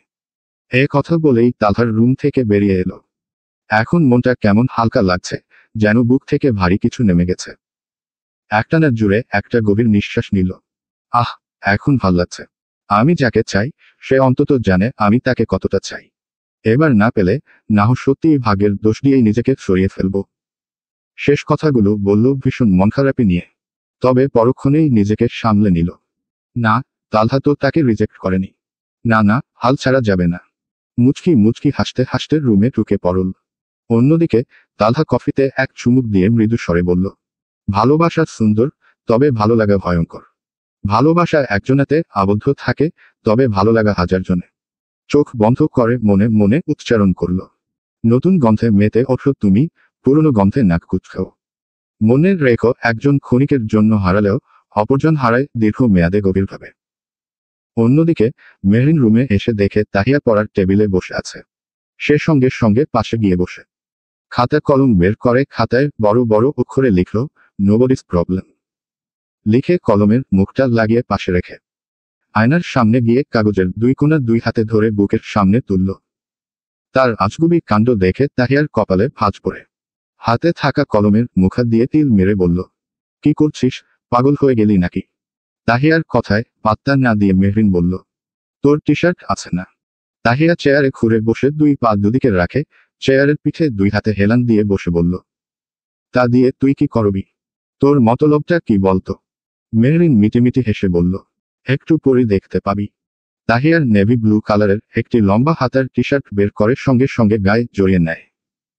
হাতের কাগজটা ফের বুকের সামনে ধরে হালকা বিরক্ত স্বরে বলল, একটা মেরুন রঙের টি শার্টও নেই। থাক, এটা দিয়েই চলবে। তাদের বকবকের মাঝখানে কখন যে তালহা হাজির হয় বুঝে ওঠেনি। দুটোকে পড়ার টেবিলে না দেখে দরজা থেকেই ধমকে ওঠল তালহ। 7:30 বাজতে লাগলো, আর তোরা এখনো পড়তেই বসেসনি। বুঝেছি, নাসির মিয়ার দোকান থেকে বেত 2টা আনাতে হবে। অনেক বড়দের মতো ট্রিট করে দেখেছি, ঠিক হওয়ার নয়। তালহার হঠাৎ কণ্ঠে দুজনই চমকে তাকায়। মেহরিন সঙ্গে সঙ্গে হাতের কাগজটা মুঠো করে নেয়। এক দৌড়ে গিয়ে চেয়ারে বসে পড়ে। তাহিয়া ঝটফট চেয়ারে সোজা হয়ে বসে। বলা যায় নাকি, যদি তালহা তাদের জন্য সত্যিই বেত নিয়ে আসে, তবে তাদের পিঠে ভাঙবে। এদিকে তালহা তাদের কাজকর্ম দেখে ফুঁসে ওঠে। দুটোই ফাঁকিবাজ, সুযোগ পেলেই শুরু করে। এগিয়ে এসে টেবিলে 2 হাত রেখে হেলান দিয়ে দাঁড়ায়। কেমিস্ট্রি বই খুলে 118টি মৌলের নাম বের করে দুজনের সামনে রাখে। এদিকে তাহিয়া ভাইয়ের মেরুন রঙের টি শার্টের দিকে জহুরি চোখে চেয়ে আছে। টি শার্টের বুকে লেখা নবরী। এবার তাহিয়ার দুধ কা দুধ, পানি কা পানি হলো। চোখ ছোট ছোট করে মেহরিনের দিকে তাকায়। মেহরিনও তার দিকেই তাকিয়ে দুষ্টু হাসি দিতেই মেহরিন লজ্জা মিশ্রিত হাসি দেয়। একে অপরের সঙ্গে চোখাচোখি কথা বলতে লাগে। দুটোকে ইশারায় কথা বলতে দেখে তালহা টেবিলে জুড়ে বাড়ি মেরে গরম গলায় বলল, আমি আসছি 10 মিনিটের মধ্যে। এর মধ্যে যেন 30টি মৌলের নাম একদম লাইন বাই লাইন মুখস্থ হয়, না হলে পানিশমেন্ট। বলেই সে গটগট পায়ে চলে যায়। এদিকে তাহিয়া মেহরিন ভয়ে একবার বইয়ের দিকে তাকাচ্ছে, একবার তালহার যাওয়ার পানে। ঢুক দিলে মেহরিন বলল, ধুর, খালি পড়া পড়া, ভাল লাগে না। তাহিয়া তেতে উঠে বলল, তুই আয়নার সামনে কেন গেলি? টেবিলে বসে আড্ডা মারলেও বুঝতো আমরা পড়ছি, তাহলে আর পড়া দিত না। আহো, অমনি আমার দোষ। তুই টেবিল ছেড়ে আমার দিকে ফিরলি কেন? 1 মিনিট তর্কাতর্কি শেষে মেহরিন বলল, বাদ দে, এখন কথা বলতে লেগে সময় খোয়াচ্ছি। এর থেকে পড়াই ভালো। কিন্তু এতগুলো মুখস্থ কিভাবে করব? কয়েকটা কমন হলেও বাকিগুলো। তাহিয়া কিছু ভেবে ঝটপট উঠে মায়ের রুমের দিকে ছুটে। মেহরিন হা হয়ে তাকিয়ে থাকে তার যাওয়ার দিকে। কয়েক সেকেন্ডের মধ্যে তাহিয়া আবার হাজির হয়, হাঁপাতে হাঁপাতে চেয়ারে বসে বলল, এখন দেখিস, ফটাফট শিখে ফেলব। বলতে বলতেই সে মোবাইলে একটি ভিডিও বের করে টেবিলের মাঝে রাখে। প্লে করতেই গান বেজে ওঠল। Helium lithium, sodium beryllium. সঙ্গে সঙ্গে মাঝে বাজনা বেজে উঠল, তারপর আবার বলল, calcium, potassium, zinc, sulphur, gallium. আবারও ব্যাকগ্রাউন্ড সং বেজে উঠল। তাহিয়া গানের সঙ্গে সঙ্গে তালে তালে মৌলের নাম বলছে এবং শরীর দুলাচ্ছে। মেহরিন প্রথমে অবাক হলেও গানের সুরে তারও নাচ উঠে যায়। বুদ্ধি ভালো গান ও শুনল পড়ল। সেও সাথে গলা মেলাতে থাকে। গানের তালে তালে দুজনই পড়ছে আর নাচছে। পাশের রুম থেকে গান শুনে তালহা ল্যাপটপ রেখে রেগে পা বাড়ায়। এ সময় কে গান শুনে তাহিয়ারা পড়ছে জানে না সে। ভাবতে ভাবতেই গানের উৎস খুঁজে তাহিয়ার রুমের সামনে আসে। রুমে ঢুকতেই দেখে দুজন নাচছে এবং গানের সুরে মৌলের নাম উচ্চারণ করছে। তাদের অবস্থা দেখে তালহা বলদ বনে গেল। সে হতবাক, এতটা বিচ্ছু হয় কেউ? সঙ্গে সঙ্গে সে হুঙ্কার মারে, স্টপ, স্টপ দিস। তালহার হঠাৎ হুঙ্কারে দুজনে লাফিয়ে ওঠে। চেয়ার থেকে পড়তে যেয়েও চুপচাপ নিজেদের সামলে নেয়। বুকে থুথু দিতে দিতে গান বন্ধ করে। আমি তোদের পড়তে বসিয়েছি, আর তোরা গান বাজিয়ে নাচছিলি। কথাটা বলেই মেহরিনের দিকে রাগী চোখ দিলে সে হাত বাড়িয়ে তাহিয়াকে দেখায়। তাহিয়ার দিকে তাকাতেই সে ফরফরিয়ে বলে, বাংলা স্যার বলেছিলেন, সুরে সুরে পড়লে জিনিস বেশি মুখস্থ হয়। তাই আমরা মৌলের গান বাজিয়ে পড়ছিলাম। তালহা 2 আঙুল দিয়ে কপালে স্লাইড করে। ভীষণ বিরক্ত সে এই দুটোর উপর। এগিয়ে গিয়ে চেয়ার টেনে বসে বলল, অল্প বিদ্যা ভয়ঙ্কর, সেটা তো জানিস নিশ্চয়। দুজনই মাথা নাড়ে। তালহা এবার বই হাতে নিয়ে বলল, এবার বলা শুরু করো। কথা শুনে দুজন একে অপরের দিকে তাকায়। একজন আরেকজনকে ঠেলছে বলতে। দুজনকেও চুপ থাকতে দেখে তালহা আবারও বলল, কি হলো? স্টার্ট। মেহরিন তড়িৎ স্বরে বলে, বাথরুম। তার কথা শুনে তালহা ফট করে তাকায়। হোয়াট? এটা আবার কোন মৌল? না, না, মৌল না, আমি আসলে বাথরুমে যাব। তালহা কঠোর চোখে একবার তাকে পরখ করে বলল, যাও, ফার্স্ট আসবে। মেহরিন মাথা নেড়ে চলে যায়। এদিকে বেচারি তাহিয়া ফেসে যায়। তাকে মৌল ধরালে সে প্রথম 25টা বলে আটকে যায়, এখানেই তার বেশি প্যাচ লাগে। তা দেখে তালহা ধমকে উঠে সঙ্গে সঙ্গে মুখস্থ করার হুকুম দিলে তাহিয়া তা আবার মুখস্থ করতে শুরু করে। মেহরিন প্রায় 5 মিনিট পর বাথরুম থেকে বের হয়। দেখে তালহা মোবাইলে কারোর সঙ্গে কথা বলছে। সুযোগ পেয়ে সে আস্তে আস্তে পা বাড়িয়ে দাঁড়ায় তার পেছনের ডান দিকে। হাতের মুঠোয় কোচলানো কাগজটি সাবধানে বুকে কাছে ধরে। তাহিয়াকে ইশারায় ডাকলে সে তাকায়। সঙ্গে সঙ্গে মেহরিন পোজ নিয়ে দাঁড়িয়ে পড়ে। তা দেখে তাহিয়া হেসে ওঠে। এদিকে তালহা তীক্ষ্ণ চোখে মোবাইলের স্ক্রিনে তাকিয়ে থাকে। সঙ্গে সঙ্গে ভিডিও কল কেটে দিয়ে সোজা হয়ে বসে। তাকে নড়াচড়া করতে দেখে মেহরিন কাগজটি লুকিয়ে নিয়ে বসে জায়গায়। আজকের প্রথম ক্লাস ছিল হায়ানাথ, কিন্তু স্যার অসুস্থ থাকায় আসতে পারেননি। আর সেটাই যেন ক্লাসে এক অদ্ভুত আনন্দের ঢেউ তুলে দিল। ক্লাস হবে না মানে পুরো 45 মিনিটের স্বাধীনতা। বন্ধুবান্ধবদের সাথে ইচ্ছে মতো আড্ডা, বকবক, গান, হাসাহাসি, কেউ বারণ করবে না। যেই ভাবা সেই কাজ। শেষের 2টা বেঞ্চ দখল করে একদল ছেলে শুরু করে দিয়েছে গানের আসর।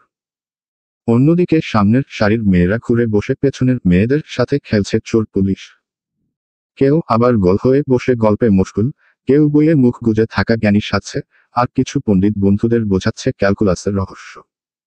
মুহূর্তেই পুরো ক্লাসরুমটা পরিণত হলো একদম মাছের বাজারে। মেহরিনরাও বসে গল্প করছে, সঙ্গে আরো কয়েকজন স্টুডেন্ট। আজকের তাদের আলোচ্য বিষয় টিচাররা।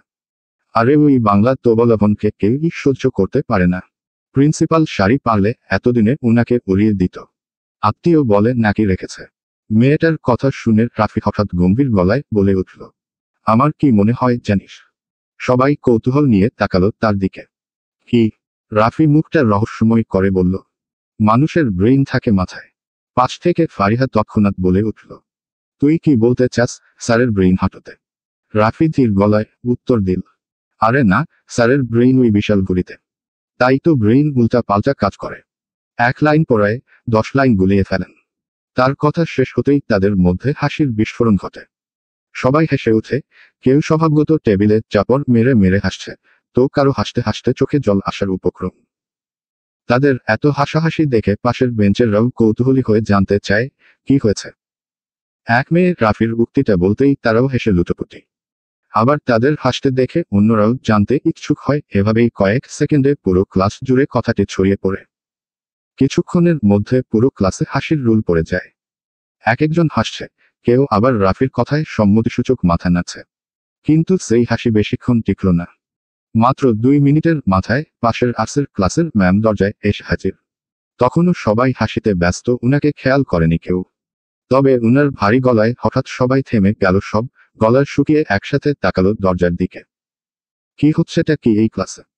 ম্যামকে দেখে তড়িঘড়ি হাসি চেপে সবাই নিজের জায়গায় গিয়ে সোজা হয়ে বসে পড়ল। রাফি নিচু গলায় মুখ ফুসকে বলে ফেলল, এই রে আজরাইলের বই নাজরাইল ইজ কামিং। তবে মেহরিনরা ঠিকই শুনেছে, আর হাসি চেপে রাখতে পারেনি তারা। জুড়েই হেসে উঠল। তাদের হাসি শুনে সামনের বেঞ্চের তারাও নিজেদের হাসি কন্ট্রোল করতে পারেনি। ব্যাস, এভাবেই হাসির ঢেউ ছড়িয়ে পড়ল পুরো ক্লাসে। মুহূর্তেই আবারও ক্লাস ফেটে পড়ল হাসিতে। ওই কথায় আছেন না সঙ্গ দোষের লোহা ভাসে তাদের অবস্থা তাই। কিন্তু এবার ম্যাম আর চুপ রইলেন না, রেগে গমগম করতে করতে বললেন, চুপ, একদম চুপ বেয়াদবের দল। তোদের হিহি হাহার জন্যই ক্লাস নেওয়া যাচ্ছে না। আবার আমার সামনেই হাসছিস। দাঁড়া, এখনই একজন স্যারকে পাঠাচ্ছি। বলেই তিনি রাগে ফুঁসতে ফুঁসতে অফিস রুমের দিকে চলে গেলেন। তার ধমকে পুরো ক্লাস নিস্তব্ধ। সবাই এবার রাগী চোখে তাকাচ্ছে রাফির দিকে। রাফি ঢোক গিলে বলল, কি? এভাবে তাকাচ্ছিস কেন তোরা? সবাই এবার চিৎকার করে উঠল, তুই তো হাসালি, তোর জন্য এখন ক্লাস করতে হবে। ধুর। রাফি হতভম্ব, আহ, এখন সব দোষ আমার। আমি কি বলেছি? এই হাস, এই হাস, এই হাস্যস। হুহহ যত সব। মুখ মোড়া মেরে সে নিজের সিটে বসল। এর মধ্যেই বাংলা স্যার তার তবলার মতো পেটটা নিয়ে ধুমধুম শব্দ করে ক্লাসে এসে হাজির হলেন। তাকে দেখামাত্র সবাই আঁতকে উঠল। তিনি এসেছেন মানে তাদের কানের 12টা বাজাবেন। জ্ঞান দিয়ে দিয়ে ঝালাপালা করে দেবেন একদম। তবুও ভদ্রতার খাতিরে সবাই উঠে দাঁড়িয়ে সালাম দেয়। স্যার সালামের উত্তর নিয়ে সামনের পাতানো চেয়ারে বসে পড়লেন। সঙ্গে সঙ্গেই কাঠের চেয়ারটা হালকা শব্দ করে উঠল। তা শুনে তাহিয়া অবিলম্বে বলে উঠল, এই রে, ভেঙে গেল। তার কথাটা শুনতাই মেহরিন দ্রুত তার মুখ চেপে ধরল। তবে এতে কাজ হলো না, যা শুনার স্যার শুনে ফেলেছেন। রেগে গিয়ে উঠে দাঁড়িয়ে পড়ে চিল্লিয়ে বললেন, এই এই কে রে? কোন বেয়াদব এই কথা বলেছে? এখনই বল, বল বলছি। কার এত সাহস? ক্লাসের এক একজনের হাত পা কাঁপছে, তবে কেউই তাহিয়াকে দেখাচ্ছে না। কারণ তাকে দেখালে স্যার আরো চিল্লাবেন। ফারিহা কটমটে কণ্ঠে ফিসফিস করে বলল, শালি, এত জোরে বললি কেন? তবলা বাজাতে ভালো লাগে তোর? তাহিয়া টেনশনে ডান হাতের নখ কামড়াতে কামড়াতে বলল, আরে আমি তো মনে মনে বলছিলাম, কেমনে যে জোরে বলে ফেললাম। মেহরিন দুজনকে থামিয়ে বলল, হয়েছে, এবার চুপ যা, নয়তো কথা বলতে দেখলে আরো ভাষণ দিবে। এদিকে স্যার ইচ্ছে মতো চিল্লিয়ে বললেন, বসো, গণিতের বই বের কর সবাই। স্যারের মুখে গণিত শব্দটি শুনে এক একজন মুখ চাওয়াচাওয়ি করছে। একজন মিনমিনিয়ে বলল, স্যার, এখন তো আমাদের উচ্চতর গণিত ক্লাস। স্যার সে কথায় পাত্তা না দিয়ে মাথা ঘুরিয়ে দেখে দেখে রাফিকে ডাকলেন। রাফি বেচারাটা ভয়ে ভয়ে উঠে দাঁড়ালো, না জানি কি চলছে এই স্যারের মাথায়। আজকে আমি তোদের উচ্চতর গণিত পড়াবো। তো উচ্চতর গণিত মানে বুঝিস? রাফি মাথা এদিক সেদিকে নাড়ল। তা দেখে স্যার গম্ভীর গলায় বললেন, কি, তোরা বুঝিস না? তাহলে স্যার তোদের পড়িয়েছেটা কি? এইভাবে ফাঁকি দিয়ে পড়ালে তো চলবে না, আজই প্রিন্সিপালের সাথে কথা বলতে হবে। রাফি বিরক্ত হয়ে বলল, স্যার, আসামি চিহ্নিত করতে পারি না, পুলিশকে চিনে কি হবে? স্যার তার কথার মানে বুঝতে না পেরে কপাল কুঁচকে প্রশ্ন করলেন, মানে? রাফি আমতা আমতা করে বলল, মানে হলো, স্যার বলতে চেয়েছি, উচ্চতর গণিতের সূত্রই বুঝি না, নামকরণ বুঝে কি হবে? স্যার তাকে হাতের ইশারায় বসতে বললেন। ঝামেলা তো এখানেই। সাবজেক্টের নামকরণই বুঝিস না, তাই সূত্রও বুঝিস না। আজকে তোদের উচ্চতর গণিতের নামকরণের ব্যাপারে বলবো। মুহূর্তে সকলে চিমিয়ে গেল, তারা জানে স্যার এখন থেমে থেমে কতগুলো লেকচার দেবেন, যা তাদের জোরপূর্বক হজম করতে হবে। স্যার বোর্ডে লিখে লিখে ব্যাখ্যা করতে শুরু করলেন। উচ্চতর গণিত বলতে বোঝায় সাধারণ বা প্রাথমিক গণিতের চেয়ে জটিল ও গভীর স্তরের গণিত। অর্থাৎ উচ্চতর শব্দটি এখানে বিশেষণের ভূমিকায় গণিত নামক বিশেষ্যকে বিশেষিত করছে। স্যার গণিতের নামকরণ বোঝাতে বোঝাতে যেন ব্যাকরণের চলে যাচ্ছেন। কয়েকজন পণ্ডিত স্টুডেন্ট ছাড়া বাকিরা ফুসুর ফুসুর করে নিজেদের মতো গল্পগুজব করতে লাগলো। স্যার যে একটানা কত লেকচার দেবেন তা সবাই জানে। এক পর্যায়ে স্যার একটু চুপ হলেন। হয়তো তিনি নিজেও বুঝলেন গাণিতিক লাইনে এসে বাংলা ব্যাকরণে ঢুকে পড়েছেন। তাই বোর্ডে লিখলেন 16-11। এরপর টেবিলে বাড়ি দিয়ে শব্দ তুলে প্রশ্ন করলেন, বলতো 16 থেকে 11 বিয়োগ করলে কমে না বাড়ে? সকলেই স্বতঃস্ফূর্তভাবে বলল, কমে। স্যার বললেন, সঠিক বলেছিস তোরা। আসলে বিয়োগ একটা স্বার্থপর চিহ্ন, যা শুধু কেটে নিতে জানে। নিজের চেয়ে বেশি বুঝতে পারে না, অত্যন্তই নিম্নচিন্তার কাজের ফল। বলেই তার লেকচার আবার শুরু। রাফি পেছনে থেকে বিরক্তি কণ্ঠে বলল, লে শালার লেকচার আবার শুরু। ভেবেছিলাম এবার হয়তো চুপচাপ গানিত করবে। ফারিন হামিদ দিতে দিতে বলল, এর তো FM রেডিও, সারা রাত চার্জ হয়। আর সকাল সকাল কলেজে এসে চালু হয়। স্যার এদিক সেদিকে হাঁটতে হাঁটতে কথা বলছেন।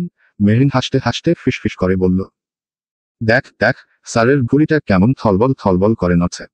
তার কথায় বাকিরাও খেয়াল করে হেসে উঠল। কিন্তু তাহিয়া চিন্তায় বিভোর, কিছু একটা ভাবছে সে।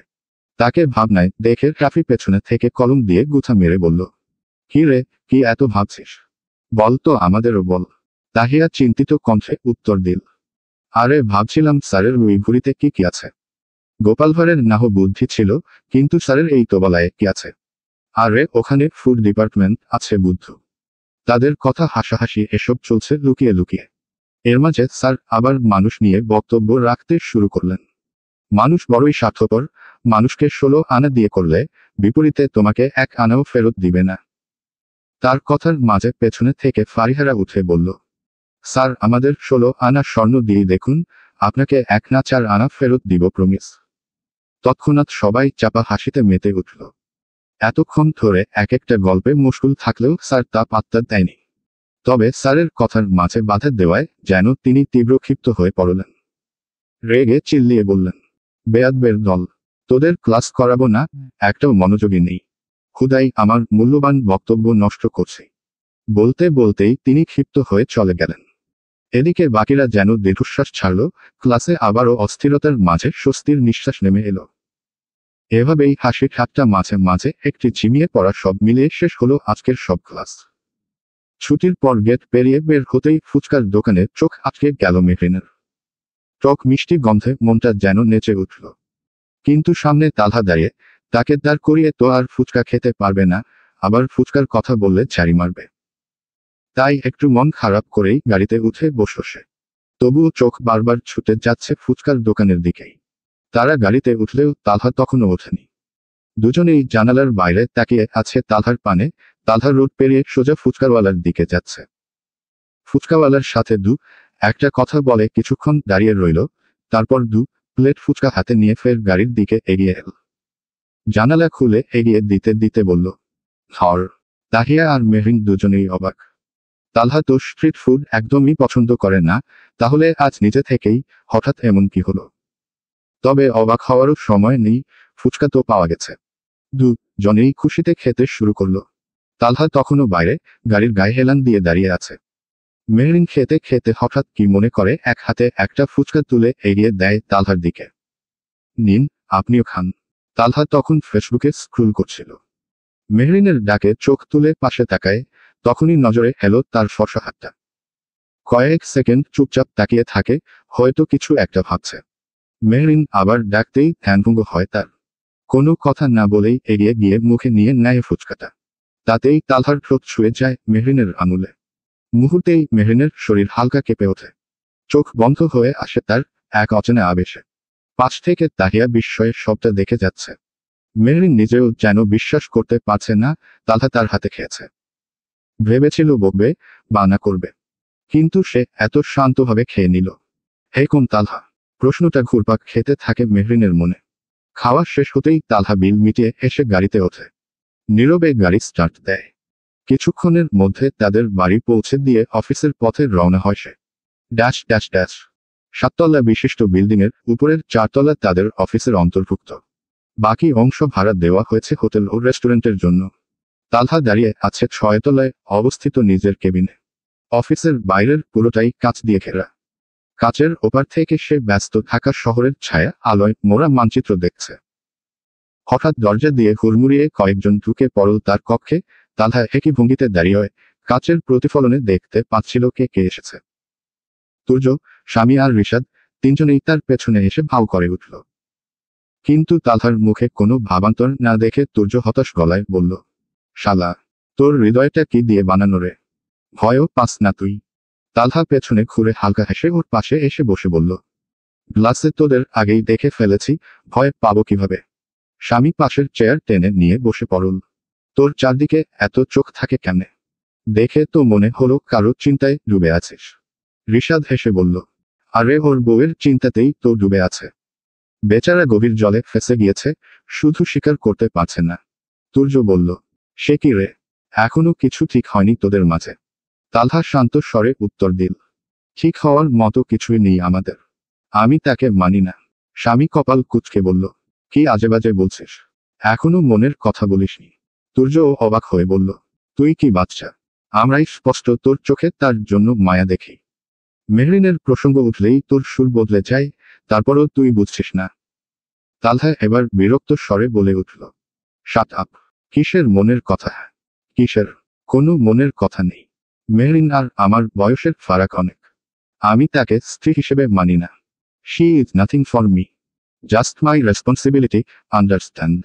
রেগে ফুঁসে কথাগুলো বলতেই তিনজনই চুপ করে তার দিকে তাকিয়ে রইল।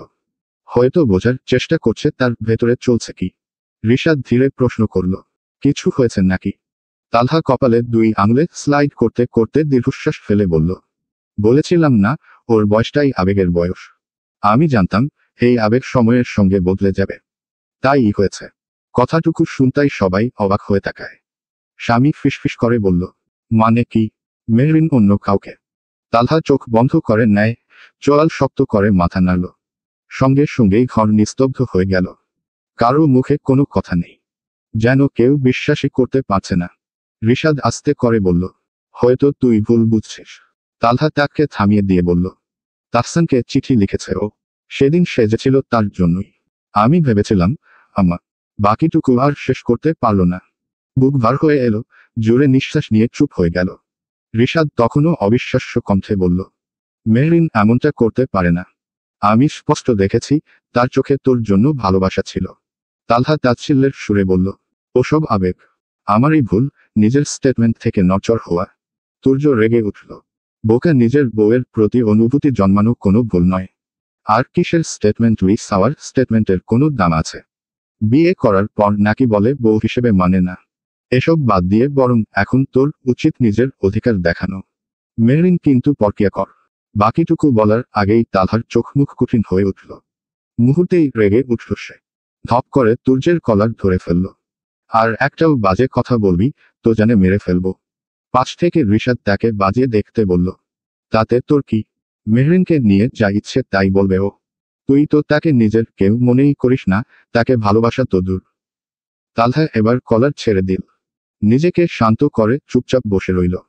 রিশাদ এগিয়ে এসে তার কাঁধে হাত রেখে ধীরে বলল, যদি মেহরিন সত্যি এমন কিছু করে থাকে, তাহলে আমি বলবো এখানে মেহরিনের কোনো দোষ নেই। তুই ওকে আজ অবধি তেমন পাত্তা দিসনি। আর এই বয়সের মেয়েরা একটু বেশি আবেগপ্রবণ হয়।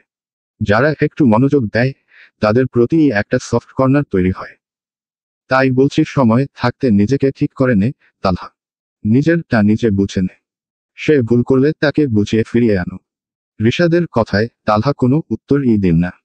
এরপর চার বন্ধু এসব বাদ দিয়ে নিজেদের মতো করে গল্পের সময় কাটিয়ে দেয়। সন্ধ্যা 7টার দিকে তালহা বাড়ি ফিরে এলো। তার হাতে ছোট একটা প্যাকেট, তবে সেটা আড়াল করে রেখেছে। ঘরে ঢোকার আগে সে একবার তাহিয়ার রুমে উকি দিল।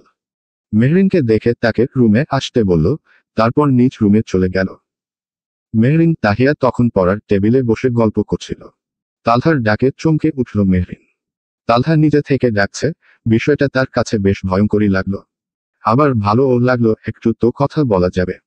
তাই সাহস সঞ্চয় করে তার রুমের উদ্দেশ্যে গেল। রুমে ঢুকতেই অবাক সে, তালহা দরজার পাশেই দাঁড়িয়ে আছে, যেন তার জন্যই অপেক্ষা করছিল। তবে মনে মনে নিজেকে বুঝালো, না না, আমি তো এমন কেউ নই যে ও আমার জন্য অপেক্ষা করবে। হয়তো এমনি দাঁড়িয়েছিল। তালহা তাকে দেখতেই হাতে থাকা ছোট প্যাকেটটা এগিয়ে দিল। মেহরিন প্যাকেটটা হাতে নিয়ে ঘুরিয়ে ফিরিয়ে দেখতে দেখতে বলল, এটা কি? খুলে দেখো। কথা মতো প্যাকেট খুলতেই ভেতরে পেল একটা চুরির বক্স। তা খুলতেই একজোড়া চিকন সোনার বালা। অবাক হয়ে দেখে বলল, এগুলো কার? তালহা কোনো কথা না বলে মেহরিনের হাত থেকে বালাগুলো নিয়ে তার দুই হাতে পরিয়ে দিল। তারপর শান্ত কণ্ঠে বলল, এগুলো সবসময় পরে থাকবে। কেউ জিজ্ঞেস করলে বলবে তোমার মায়ের স্মৃতি ছিল আমার কাছে। এখন নিজের কাছে রাখতে ইচ্ছে করেছে, তাই রেখেছ। বুঝেছ আমি কি বলেছি? মেহরিন চোখ বড় করে তাকিয়ে আছে। তালহা তাকে মিথ্যে বলতে বলছে, অবিশ্বাস্য। এদিকে তার কোনো প্রতিক্রিয়ার অপেক্ষা না করেই তালহা তোয়ালে হাতে ওয়াশরুমে চলে যায়। মেহরিন নিজের হাতে থাকা বালার দিকে তাকিয়ে কিছুক্ষণ স্থির দাঁড়িয়ে রইল। তারপর নিজেদের রুমে ফিরে যায়। তাহিয়া তাকে দেখতেই জিজ্ঞেস করলে মেহরিন আমতা আমতা করে তালহার বলা কথাই বলল। তাহিয়া হেসে বলল, তবে যাই বলিস তোকে বেশ বিবাহিত বিবাহিত লাগছে। চলবে।